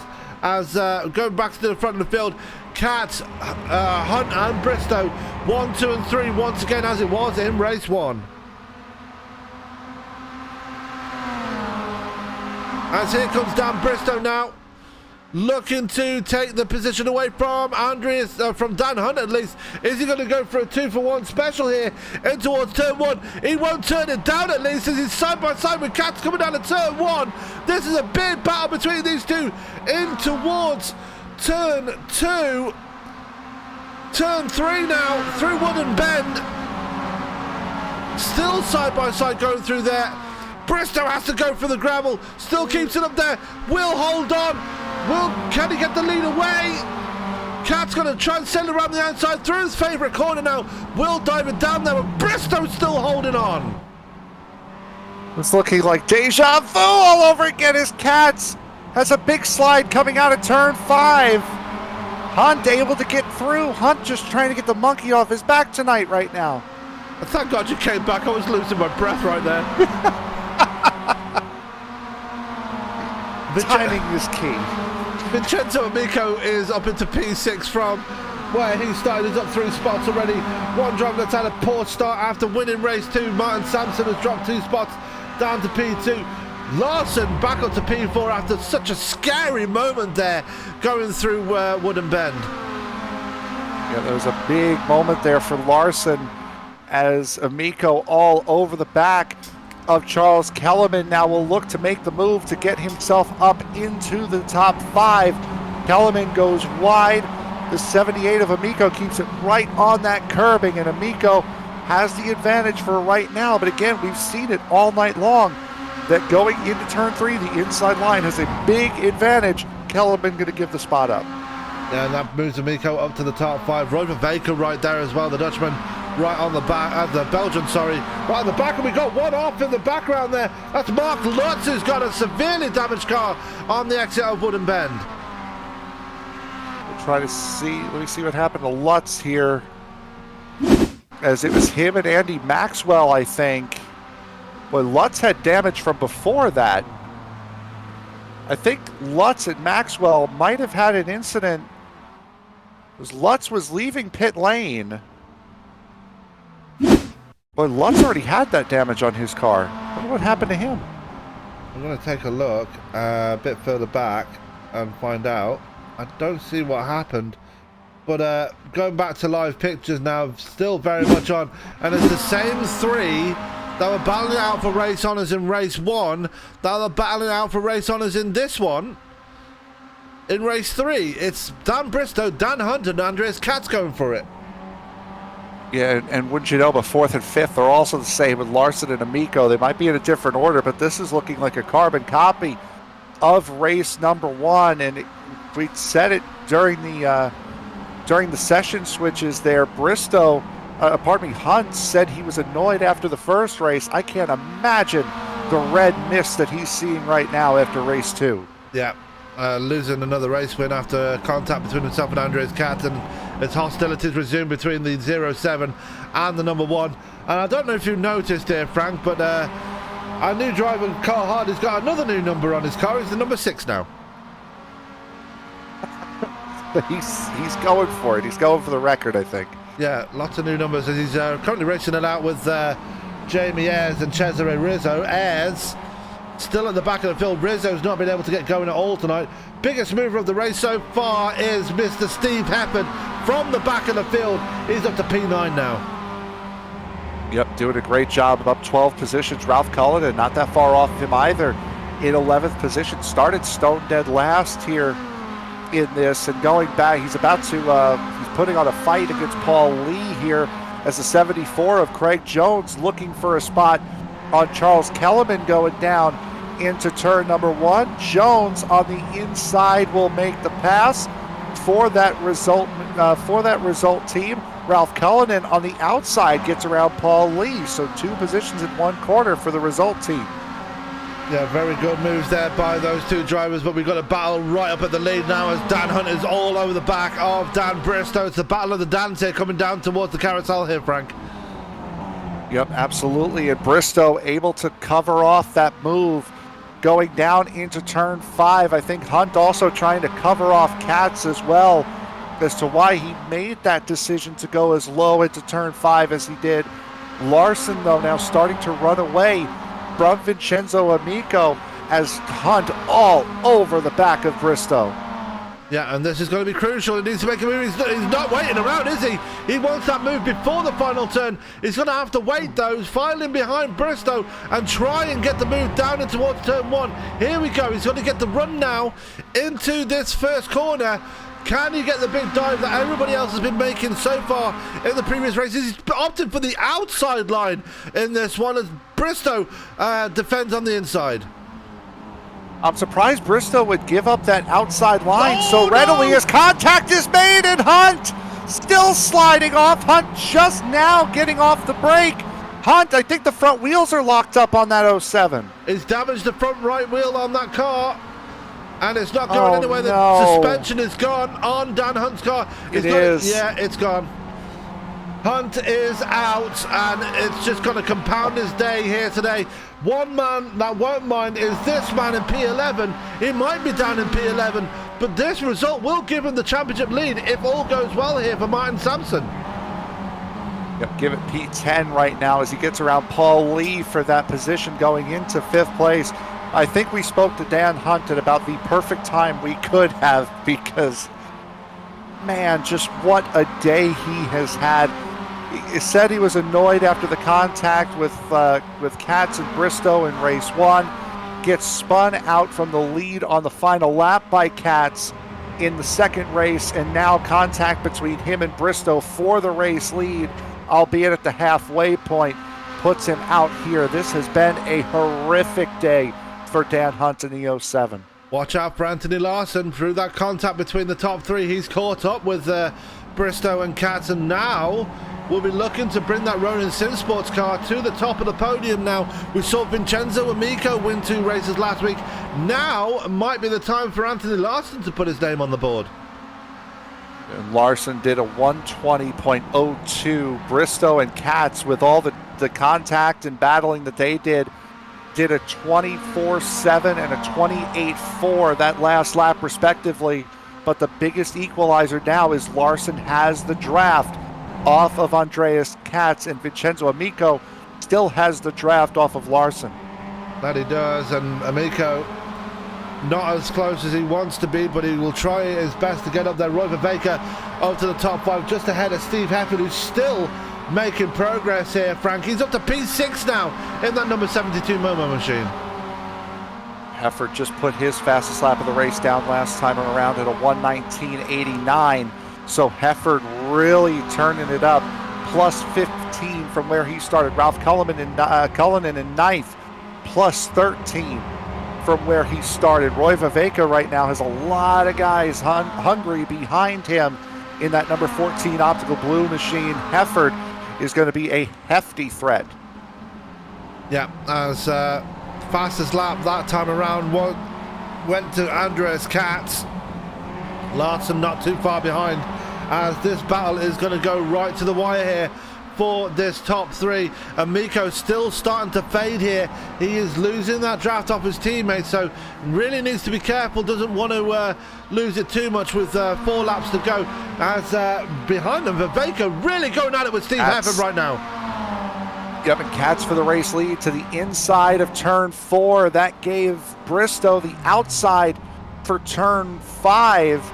Big advantage play, though, for Andreas Katz right now. Mark Lutz out of pit road. Well, that's gone now as Lutz went off in the carousel. I was going to say maybe Lutz could try to play a little bit of defense on Daniel Bristow, try to trip him up maybe, but unfortunately that did not work out for Katz. Now, Steve Hefford did get the move done on Roy Viveka. He is now up into the top 5.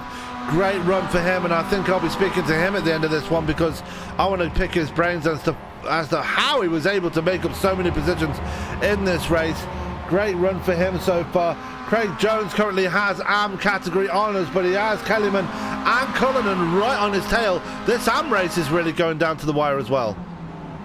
Yep, it is, and Bristow and Katz side by side going in through turn number 1 for the race lead, and we've seen Bristow, and I was saying that as Bristow and Hunt made contact, I'm surprised that Bristow gave up the outside going through turn 1 so readily because of that exact defense right there, as now Katz is going to try the inside going into turn 4. Bristow having to swing out wide, but the track once again will fall in his favor. Maintains the race lead going through T5. And look at Larson, he's got even closer through that as well, so don't count out that 99 Ronin Sim Sports machine.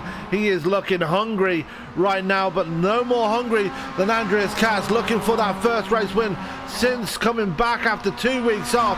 He is looking to get some ground back after losing so many points, and here we go into the second to last corner. Tries to make a move.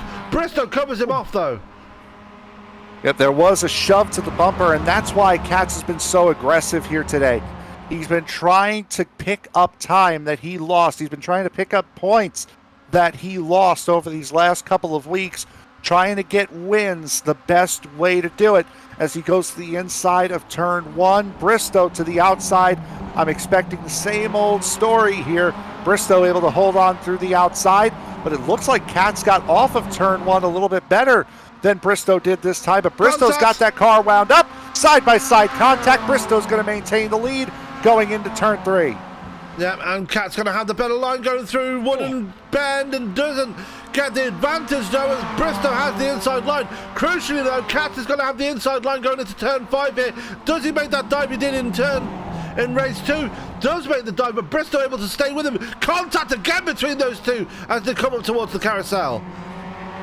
Bristow, that right there just shows that Bristow has pace in reserve. He's not pushing, he probably should be, but he's not pushing that number 12 optical blue machine as hard as possible because no one has been able to defend Katz on that inside move going through turn 5. Bristow did it once in race 1. He's done it again here in race 3.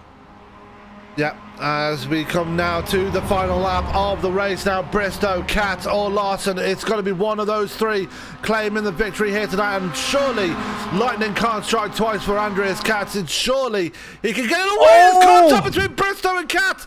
Bristow might have lost a lot of momentum there. Katz going to have the inside line, going to dive it in, and almost contact again as they go through turn 1. Katz tried to dummy Bristow going into turn 1 and unfortunately made the cut a little bit too close to the back bumper of that number 12 and got into him going through turn 3 here. This is going to be a key corner of the racetrack. Bristow knows where he needs to defend and Katz pushing him all the way. Here we go through turn 4, down towards turn 5. This time Bristow has the inside line. Katz right there with him. As again, we're looking for lightning to not strike twice here for Andreas Katz. He's looking for a race win once again. Big inside dive there coming out of the carousel. Is he going to get the move done? He's trying so hard, but Bristow's still able to hold on. Unbelievable driving and unbelievable defense by Bristow as he's able to hold that position. Katz not close enough to make a run going into the final corner. It's going to be a drag race to the line. Then Katz using all the curb possible to try and get it, but it's going to be too late as Larson runs wide out of the final turn. Might just hold on to third place, but Bristow will claim race 3 here. Great battle between those two drivers. What a finish there. As world-class racing between those two. And a little bit of congratulations there from Andreas Katz, as Katz is going to finish second again. So second, 7th, and 2nd for Katz. 1st, 3rd, and 1st for Bristow here tonight. Yeah, Bristow still congratulating him from that awesome run he had to get back into 3rd place last in race 2. As for the 3rd time tonight, let's well, before we do, let's get confirmation of results here at in race 3, if it'll let me. I don't think it will, but before we do that, let's go to the spinning wheel and see where people are going to lie in the final race of the day here with the UK Sim Racing MX-5 Pro Series. As here is the wheel. Let's see if they're going to make it a hat-trick of 10s here tonight. As the answer is no, we're going to get the top 11 swapping around this time round, and that means Ralph Cullinan will get the top spot on pole for race 4. As we look at the results for race 3, Dan Bristow just holding off Andreas Katz in 2nd place. Then you got Anthony Larson, Vincenzo Amico, and Steve Hefford rounding out your top 5. We'll speak to him in just a second. Robbie Baker in P6, Craig Jones in P7, Kellerman in P8, Martin Sampson in P9, and Paul Lee running out your top 10. For the rest of the field, you have Ralph Cullinan, Cesare Rizzo, Steve Hansford, Dale Bennison, Steve Cooley, Andy Littler, Jamie Ayres, who's had a terrible day today, I will be honest. Carl Hardy in P18, 19th going to Alan Toon, who was punted off at the start. 20th to Mark Lutz, Dan Hunt, a retirement here to heartbreak for him, and Andy Maxwell out as well. As we're going to try and reach out to the man that finished in P5 in race 3. We are going to reach out to one Mr. If I can find him. Where is he? There he is. We are going to reach out to the man that finished in P5 and made up a ton of positions here tonight. Steve Hefford. Steve, what a run you had in that 3rd race here today. Yeah, shame. I've had a rotten night, really, to be honest, through no fault of my own again. But sometimes your luck goes the wrong way, you know what I mean? But yeah, I've done loads of practice, and I was looking forward to being up the sharp end, and I've got good pace here, so yeah, I was able to close in and just couldn't quite run out of laps towards the end, and my tyres were letting go because I've been pushing, but it was good fun. Yeah, and like I said, starting from the back of the field there, making your way up to the top 5 there. A bit of a recovery thing for yourself after 2 terrible first 2 races. Got to be looking to go that one step further when we come to the 4th race, right? Yeah, I hope so. I mean, I hope I've earned a place in the top, in the reverse. So I've been outside of the spinny wheel up to now. So hopefully What was the reverse? Do we know? 11 this time around. 11, cool. So nicely. So yeah, decent last race. Hopefully. Yeah, so that'll put you, I think, P6 on the grid for this one. So definitely going to be looking forward to that one. What are you going to be looking to do in race 4? Just try and be as aggressive as possible. Try and work your way forward. Yeah, not lap 1. Lap 1's a bit iffy at times. So yeah, just hold position. Or I mean, if something happens, you know what I mean. If you give them the chance, but yeah, just take it easy first lap, and then once the tyres start coming to, see about making their way to the front, hopefully. All right, well, we're going to let you go and get ready for that one, the final race of the evening. Before I do let you go, Steve, anybody you'd like to give a shout out to? Just everybody, and you guys again. Thank you very much. All right, well, Steve Hefford, go and get yourself ready. We'll hopefully catch you later on. Cheers, guys. That was Steve Hefford joining us in the booth from 5th place. A great run for him to bring him up to that top 5 from the back of the field. But for now, we're going to go and head away for our final commercial break. We'll be right back with the final race of the day here at Summit Point with the MX-5 Pro Series. Do not go anywhere.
Welcome back to the UK Sim Racing MX-5 Pro Series here on ESPN and live on the iRacing Live portal. After 3 exciting races, we return for this one, the final race of the evening, and let's see who can claim top honours in this one overall. We have a grid swap, and it's going to be very interesting to see who comes out on top in this one. And it's going to be Ralph Cullinan.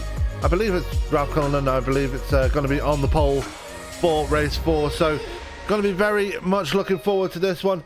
Andreas Katz going to be still looking for that race win after 3 very entertaining races for the reigning champion. Dan Hunt is not a happy camper coming to this one. Has had 3 very, very frustrating races for the man of the 07, and has and that I got to assume that gap between himself and Martin Sampson has been very much whittled away as the evening has gone by. So Hunt very much looking over his shoulder with Martin Sampson right on his tail going into this final race. We have one more 15-minute race to come, another 12-lap race to come, and Steve Hefford goes for a bit of a ride there, going down the front stretch there, as a lot of drivers are going to be looking for a much better race this time. And Mark Lutz had a terrible race 3 as we get set to go once again. We're just getting the all clear, waiting for the all clear from the league admins to get going.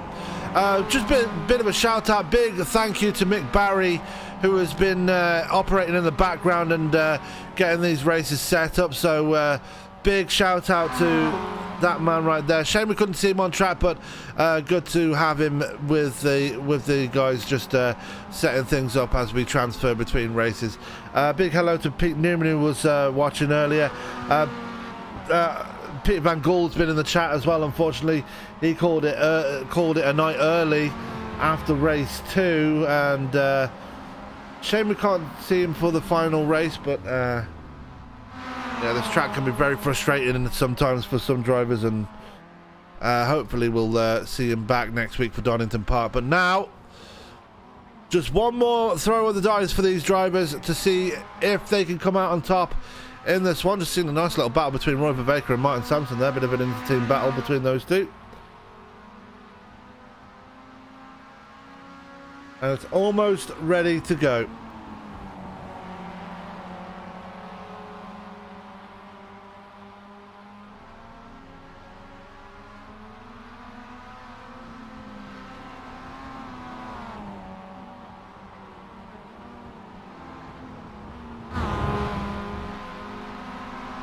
So the time whittling down before we start this 4th race. Just want to once again mention the up and coming schedule for you on ESPN. It is more racing we've got tonight with the Western States Racing League. You can catch Ryan Williams with the call for that one, as tomorrow we have another double dip. We have another double dip for you with regards to racing. We have the Endurance for Amateur Series as they head to Road Atlanta, and then Sim Racers Edge as they head to Michigan for the first race of their 3rd season. Thursday we have the return of the TNT Truck Series with USR Race, sponsored by Tickle Zombie, as they head to Eldora for some dirt racing. And then on Saturday we have the return of the E-Formula Series as they head to the Circuit Gilles Villeneuve for the Canadian Grand Prix. That Formula 3.5 series really coming to a head now, and a lot of a very tight championship battle once again at the top. But right now, cars are still making their way around the track as things stand right now. Still waiting for that final okay for the from the league admins to get this one going.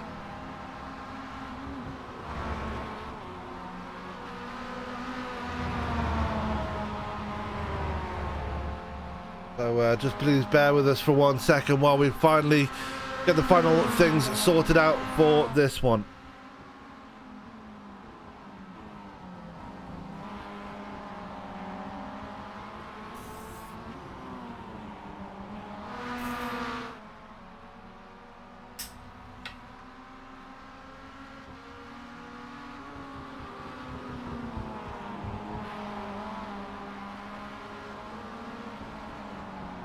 So, here we go. All drivers are in of the 22 that are scheduled to take this 4th race grid start. A big hello to everybody watching right now. Who do you think is going to take this 4th race? Dan Bristow has been absolutely untouchable through some of the races here tonight. I've obviously had that spin in race 2, which put him on the back foot, but still came back to finish 3rd as Dan Hunt taken to the grass there through one of the corners. We're good. As Frank rejoining me once again, and just in time for race 4 here. And Frank, it's been a chaotic night as we'd expect from these guys, but Dan Bristow has been the man to watch here tonight. He absolutely has, and it's been a chaotic night on the racetrack and for me as well, because I have unfortunately proven to myself that I can broadcast and work at the same time and get everything I need to get done, which is bad news because now, Sam, you're probably going to ask me to do it more often. You'd be surprised. There's Cesare Rizzo doing a bit of drifting.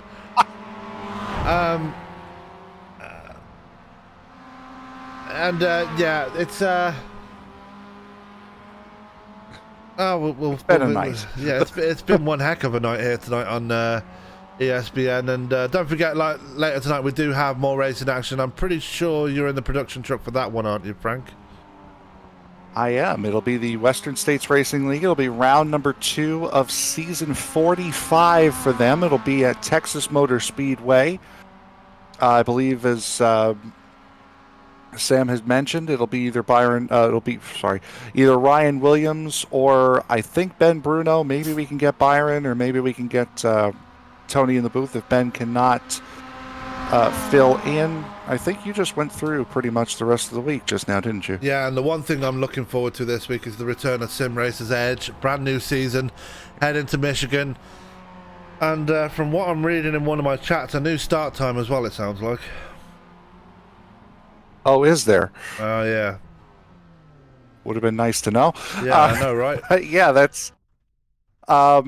season 3 for Sim Racers Edge about to get underway here coming up tomorrow night. It's going to be a lot of fun. If you have not watched these guys, just go back to the end of last season, that final race with Yari Brupatcher and Butch Davis crashing going into the final dog leg at Atlanta on the final lap. That is pinnacle Sim Racers Edge, just a bunch of exciting racing, but we do have one more race tonight to get through. Yeah, as we go racing straight away, and everybody was gritted up very quickly as we do go racing, and on the way down towards turn 1 for the first time in race 4, Ralph Cullinan gets off the line from pole position. Martin Sampson gets off the line very well as well. Paul Lee up there as well on the outside. Is he going to make a move? The answer is no, as they all get it all figured out through turn 1. Do they? The answer is yes. The good braking move there by Steve Hefford. Unfortunately, it didn't work out for him too much as far as positions go, but he's got Vincenzo Amico, pardon me, for that 6th position, as that's Paul Lee that's off and wide at Wagon Bend. Yeah. And, my goodness, that got close with Craig Jones. Yeah, Craig Jones really trying to make a name for himself. Going through there is contact, big contact, and a lot of cars involved in this one. Craig Jones, Steve Hefford involved. Katz got some of it. Bristow got some of it as well. There was a lot that happened right there. And a very damaged Anthony Larson is out of this race already. Craig Jones out. Steve Hefford out. It looks like Alan Toon might be out as well. No, he's not. He's still right there, hanging on to the back of the field. Paul Lee's around as well. Katz jumped to the pits. Yeah, Katz Andreas is out. Katz jumped to the pits. Oh, wow. And, Carl Hardy in trouble as well. Hardy now. Hardy with a lot of damage there on the front end of what is now the number 10 for Result Racing. So he has gone 4 for 4 here tonight. And 8 was the one that brought him the most luck, as Cullinan still holding that lead from Martin Sampson. Charles Kellerman there as well. 3 guys that were in the amateur class last year. 2 of them were. One of them has a race win tonight. a lot of two of the biggest hitters in the league going out already. Steve Hefford, Andreas Katz out, Anthony Larson out, Carl Hardy is out as well, Craig Jones I believe is out as well, so 5 cars out already, and it's Ralph Cullinan that is the surprise leader out of this one. Did start on pole though, so can't blame him too much for being out there in front. And Katz is done. He has left the session, so Andreas Katz, and I can understand why. I mean, there's really no point in it anymore with no racing left to go. So Katz is done. Only 17 cars circulating this racetrack. Dan Hunt right now, after the horrendous night that he has had, right now running in the 10th position, plus 11. Jamie Ayers in the 46, plus 10 up in 7th. Yeah, and that was all because of that chaotic start going through turn 5, and a lot of people making up ground. Ayers, this is the highest he's been all evening long, and been looking to make more positions up, but Cesare Rizzo is up there as well as Martin Sampson moves to the lead on the outside of Cullinan. Great move there by the number 80. Effectively had that move done going into turn 1 instead of on exit. So Martin Sampson, we saw 2 guys split the 4 races last week. We're on pace to do it again right here, as Vincenzo Amico right now has been the fastest one, if it hasn't been Martin Sampson out of this top 4. Yeah, got it a bit wrong through Wagon Corner though. Or Wagon Bend, sorry. Comes through turn 5, does close the gap a bit more on Kellerman, but doesn't have the momentum right there. Dan Bristow though, watch out for him. He's already made up 6 spots and he's up into the top 5. Yeah, Bristow had a little bit of damage there from that wreck there through turn 5 on the first lap. You can see the left side wing mirror on that number 12 Mazda is hanging off. So that'll be a little bit of an impeder there for Dan Bristow as far as visibility goes. But Martin Sampson right now trying to defend off the draft here from Cullinan. And you can see pulling the Indy Snake down this long straightaway. Cullinan with the run commits to the inside line. Yeah, and can he commit to it coming into turn 1? This is going to be a big move there for the AM category championship leader, as he doesn't quite get it done right there. Rizzo with the fastest lap with a 1:19.799.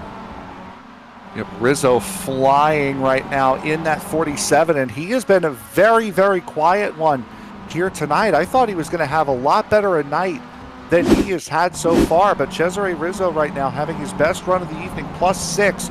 Started up in the 12th position here for this 4th one, has now moved himself up into 6th, keeping pace with Dan Bristow, who's won 2 races tonight.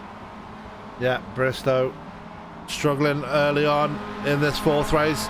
Rizzo won't mind too much though. He's going to be right up there, and this is the highest Rizzo's been all night long, and he's going to be looking to make more paces up as we go back to the battle for the lead there. Cullinan is not letting Sampson get away at all. No, and the top 3 all ran their fastest laps of the race. Sampson at a 24.7 that last time by. Compare that to Rizzo, who ran the fastest lap of the race at a 19.8. So Sampson eventually is going to back this group up into Bristow and Rizzo at some point. But Cullinan right on the back of Martin Sampson going into turn 1. When is the peak coming? It's not coming. Cullinan content to sit in 2nd. Vincenzo Amico, however, not content to sit in 4th. He's going to get the pass done on Kellerman. And that was a big, big dive there by Amico. Taking a buck out of the one Mr. Daniel Ricciardo. Lick the stamp and send it. Last of the late breakers. Yeah, as we've had a problem for Andy Maxwell and Alan Toon here.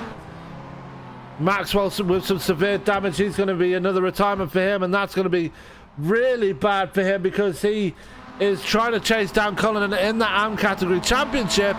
Cullinan, though, sitting in 2nd. Maxwell is out. Yep, and Cullinan doing an absolutely fantastic job right now, sitting in that 2nd position. Vincenzo Amico right now is really hunting these guys down. Amico on that last lap being stuck behind Charles Kellerman was still 0.4 of a second quicker than the 2 drivers in front of him. So you'd have to think, while Sampson has the position, there's a lot of time left here in this race. I would have to say of the top 3, Amico the favorite to win. Yeah, Amico showing a lot of pace right there. Kellyman now falling back into the clutches of Dan Bristow down towards turn 1 as Cullinan has another look on Martin Sampson, Cesare Rizzo right now. This top 6 might be all bunched together right now. Jamie Ayres still struggling to make up ground on the top 6 as Dan Hunt now starting to close in on the back of that 46 car. And Bristow setting the fastest lap of the race at a 19:48. That was a full second quicker than Sampson and Cullinan, who both ran a 20.52 the last time around. Amico with a 20.23 that last time by. And as I said, Sampson with his pace is going to back those guys up to where Bristow and Rizzo are in this battle. Bristow up into 4th position, getting around Kellerman. Problems for Rizzo though, trying to get around Kellerman through turns 4 and 5. Got it all wrong. I believe just didn't have the momentum and dropped right off the back of the 67 optical green machine, and now has to make it all back up once again. Meanwhile, back at the front, it's top 3 in lockstep as they come out of the final corner to begin lap 7. Here comes Cullinan once again. I think Amico might be going for a move here as Cullinan goes to the inside of Martin Sampson, has a little bit of a nose out ahead. Amico fakes as though he's going 3 wide, pulls up though. Sampson not able to hold that outside line as well as his teammate Bristow's been able to do all night long. Cullinan back to the race lead. What a move by the 32. Yeah, and we've not had an M category overall driver win an overall race in this series so far, so this would be a special occasion for Cullinan if he can hold on, but he's got some very vicious Hornets right behind him, and Bristow, very aggressive move on Amico going into turn 5. The aggressive move by Amico going into turn 4 on Martin Sampson just couldn't make it work. Bristow has set and reset fastest lap of the race over these last couple of laps. Back 12 looking for his 3rd win tonight. Cullinan looking for his 1st, Sampson his 2nd. Down Amico, his 1st of the night. He got 2 race wins last week at Mid-Ohio. Would love to get another race win here tonight in what is only his 3rd race meet of his UK sim racing career. Definitely putting the pressure on right now as they come down towards turn 1. It's going to be Cullinan, Sampson, Amico and Bristow battling out for the lead here. Who's going to make the move? It's going to be Sampson on the outside of Cullinan. Yep, and Bristow's going to try to break late and move the nose of that MX-5 out towards Amico, and Amico and Bristow make contact as ahead of him, Simpson retakes the race lead from Cullinan. The Sampson back to the front right now. Cullinan back to 2nd place, but you know Cullinan will not let that lie. We're on lap 8 of 12. Contact Bristow! And Amico and Bristow are around, and that was always going to happen. Bristow's out, the wheels off. Bristow tried to fit it into a hole it was never going to fit into. Bristow being a little aggressive there, and unfortunately for both of those guys, Amico able to continue on. Bristow, his shot at 4 podiums here tonight, gone. And that has let Sampson and Cullinan completely get away now, and this has become a 2-horse battle for the race win. And now Cullinan, you got to think he sees his chance now to finally get himself on the top step of the podium. This is his best chance to do so. Hate to rain on the parade, unfortunately, but Rizzo faster than both of those guys last lap by 3.5 tenths at minimum. So Cesare Rizzo has got 4 seconds that he needs to make up over these next 4 laps. He's going to need to put some pace on, but Rizzo may not be out of this thing, especially if Cullinan and Sampson begin to battle. And they're battling right now. Rizzo has still got Charles Kellerman right behind him as well, so that one is still going on. Anthony Larson is coming back out on track in that number 99 Ronin SimSport machine, so he's going to make up those positions that are no longer, well, that are going to be available to him with the Bristow out of the race as well. Littler, Craig Jones, Steve Hefford, Andreas Katz and Carl Hardy all out as well. Very much a race of attrition in this 4th race. You know, Larson's only going to be able to get above Andy Littler up into the 17th position is the highest that he is going to be able to go, and he'll get that position at the end of this lap. but Sampson pulling off a great defense on Cullinan there, going through that 4 and 5 complex as Cullinan trying to chase down Sampson for the first amateur win here in the UK Sim Racing's MX-5 series. Yeah, like I said, we've never had an amateur driver win overall in this series before, so this is going to be first thing ever happening here. As we've had an incident for Dale Bennison and Steve Cooley. Bennison coming off the worst one, it looks like. That one is Cooley. Actually, no, Cooley's got the worst of that one. A lot of damage on that number 87 Ronin Sim Sports machine. And that moves Cooley down into the 13th position. Bennison in 12th. Alan Toon having a little bit of a look at Cooley right now in that 87. As Toon right now, not the last driver running. That is Andy Maxwell in the 15th position. But Sampson and Cullinan, man, these guys are battling, and Cullinan looks to be a little bit smoother than Sampson is, and a better exit off of 5 there for Cullinan. Sampson looking a little bit more erratic. And crucially, despite them battling, Cesare Rizzo not able to close the gap as quickly as he'd like, and he's running out of time here. 2 laps to go at the line. He's running out of time in that number 47 Duff Reality Machine. A nice podium, though, for Cesare Rizzo. He's closed up about 6 or 7 tenths of a second, but he is not closed up, you're right, at the rate that he needs to. Cullinan looks as though he's going to have a shot going into turn 1 this time, unless he's going to wait to try to do it on the last lap to give Sampson the least amount of time possible to get back at him. Yeah, falls back in line behind Sampson into turn 1. Does not want to make the move too early. Don't want to show your hand too early. And definitely going to file in behind and stay with him as they come to the wagon bend. And they get it all completely right. These two have been absolutely on it all race long. Rizzo trying to close down. Kellerman is going to be under pressure very soon, because look right behind him, a very furious Dan Hunt is coming up very quickly. Yeah, Dan Hunt right in that top 5 plus 16 from where he started in this race. Going back to the front pair, though, Cullinan 3 tenths of a second quicker than Sampson that last lap. Cullinan has pace to burn in that number 32. Sampson pushing for everything he's worth right now to stay in front of the AM Championship leader. Yeah, as the Irishman really trying to make this way forward, and as they come out of the final turn right now is the chance for Cullinan to try and make that move. He's got the draft on him as Rizzo gets it all wrong out of the final turn. It's going to cost him more time, but here comes Cullinan.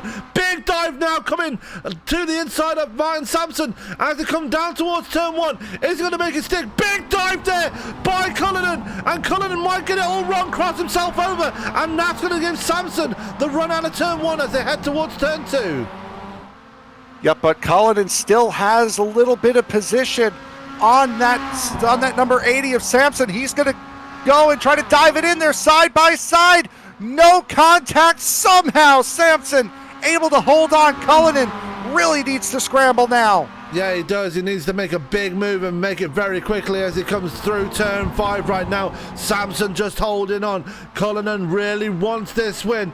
Rizzo closing the gap once again, but not by enough, as here they come out of the carousel through this final section of the course, and it's going to be very close between Cullinan and Sampson, but Sampson has the ace card right now. He's out in front as they come down towards the final turn for the final time here tonight.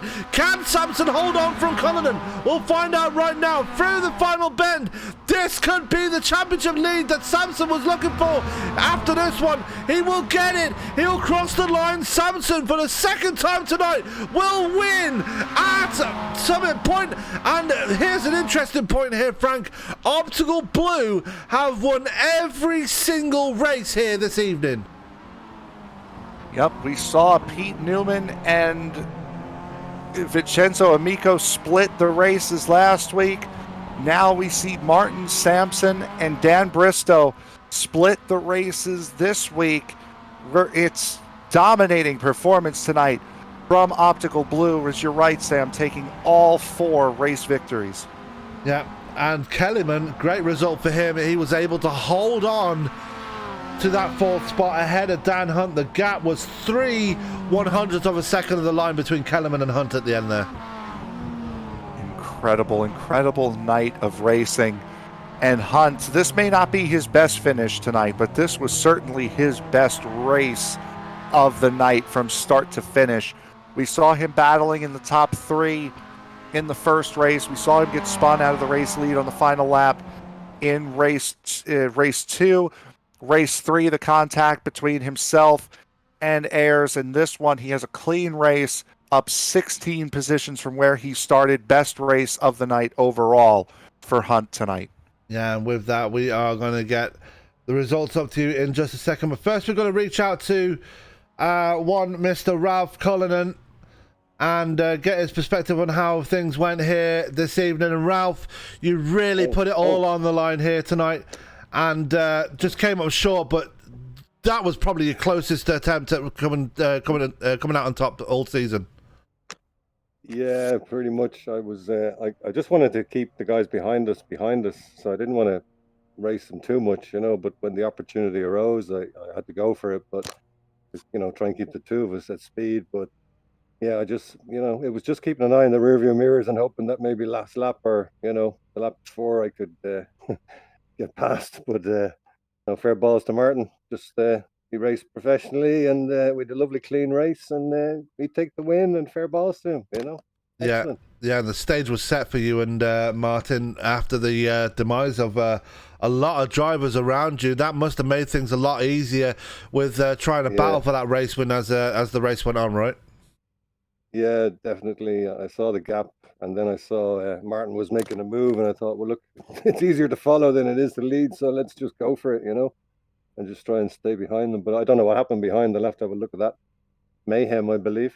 Yeah, it was. We lost 7 drivers in this one, so a big retirement field. But for yourself, you came so close to being the first amateur racer to win overall here, Ralph. Gonna give you a lot of confidence heading into Donington Park next week, right? Actually, I wish I was going to be here, but I'm away. So I'll have to wait till the week after. So, oh, that's a shame. Unfortunately, I know. Well, hopefully we'll get away, but I'm just praying. We're supposed to leave on Monday, but yeah, I'll have to wait till the week after. I don't know where we are the week after, but good luck to everyone at Donington, and thanks to you guys again for. I'm assuming it's a fantastic stream as usual. Well, we try anyway. But. Yeah, a great result for yourself, Ralph, and definitely going to put you in good stead with the AM category championship. Your closest rival, Andy Maxwell, completely fallen off the boil, has completely given you a clear run for the AM category championship here as things stand right now. Yeah. Oh, okay, because I know I had a DNF earlier, so I don't know. Maybe Andy didn't have a good night then. I didn't realize that. Yeah, he's had a pretty tough one tonight, but. For yourself there, Ralph, congratulations on the second place here tonight. Very well deserved. You really put it all on the line here. And go and enjoy your break next week, and we'll catch up with you in 2 weeks' time. All right. Thanks, guys. Appreciate it. Cheers. Look.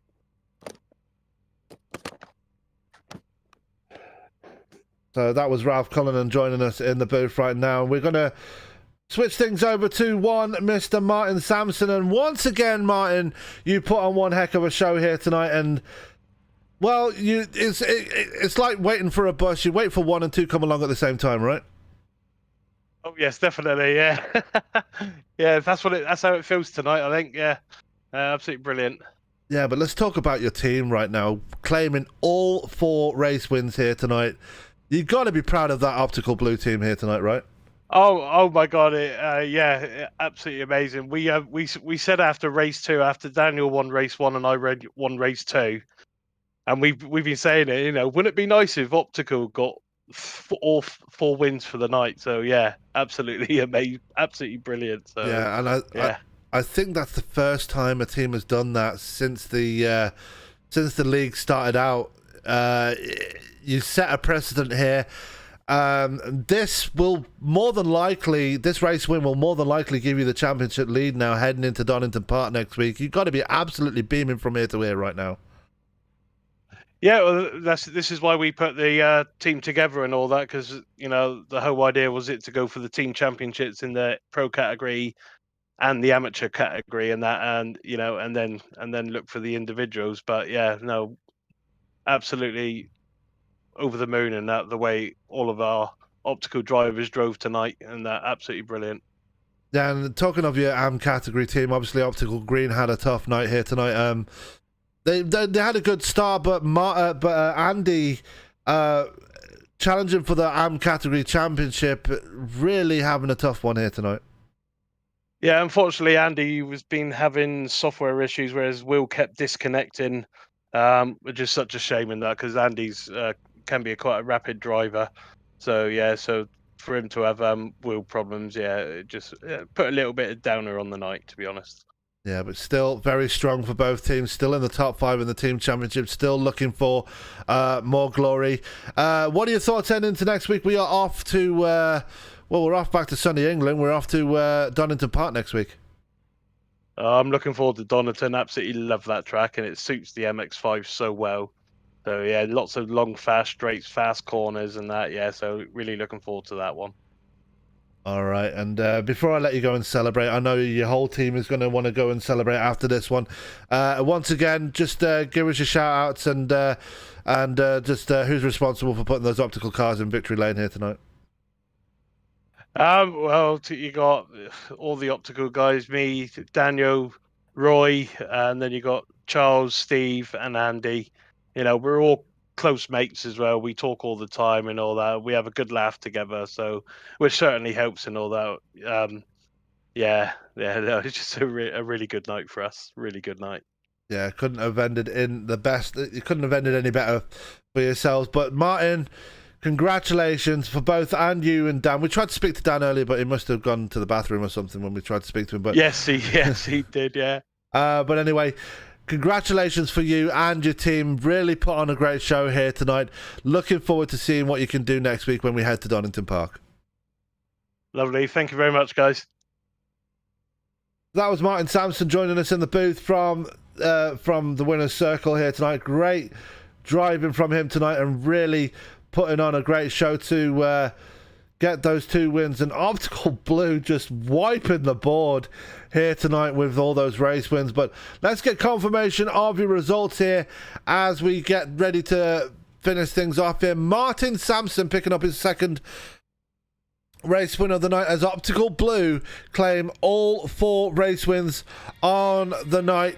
Great result for him. Speaking of result, Ralph Cullinan comes up in second place, his best result of the season. Cesare Rizzo in third. Charles Kellerman just holding off Dan Hunt by 2/100th of a second, who holding off Dan Hunt, who finishes in 5th. Jamie Ayres, his highest position all night, gets P6. Roy Baker in P7. Steve Hansford, the man in the number 57, gets P8. Paul Lee gets a top 10 in P9. Vincenzo Amico, a late spin, put him down to P10. P11 going to Dale Bennison. P12 to Alan Toon. Good result for those guys in the work hard cars. 13th and 14th going to Steve Cooley. Those were your last drivers running at the end. Mark Lutz, Dan Bristow, Anthony Larson, Andy Littler, Craig Jones, Steve Hefford, Andreas Katz and Carl Hardy rounding out a very, very big retirement field in this one. Looking ahead on the schedule here for this race, for this channel, later this evening, you can join Ryan Williams and Frank Marchese, who's in the production truck for the Western States Racing League, as they head to Texas.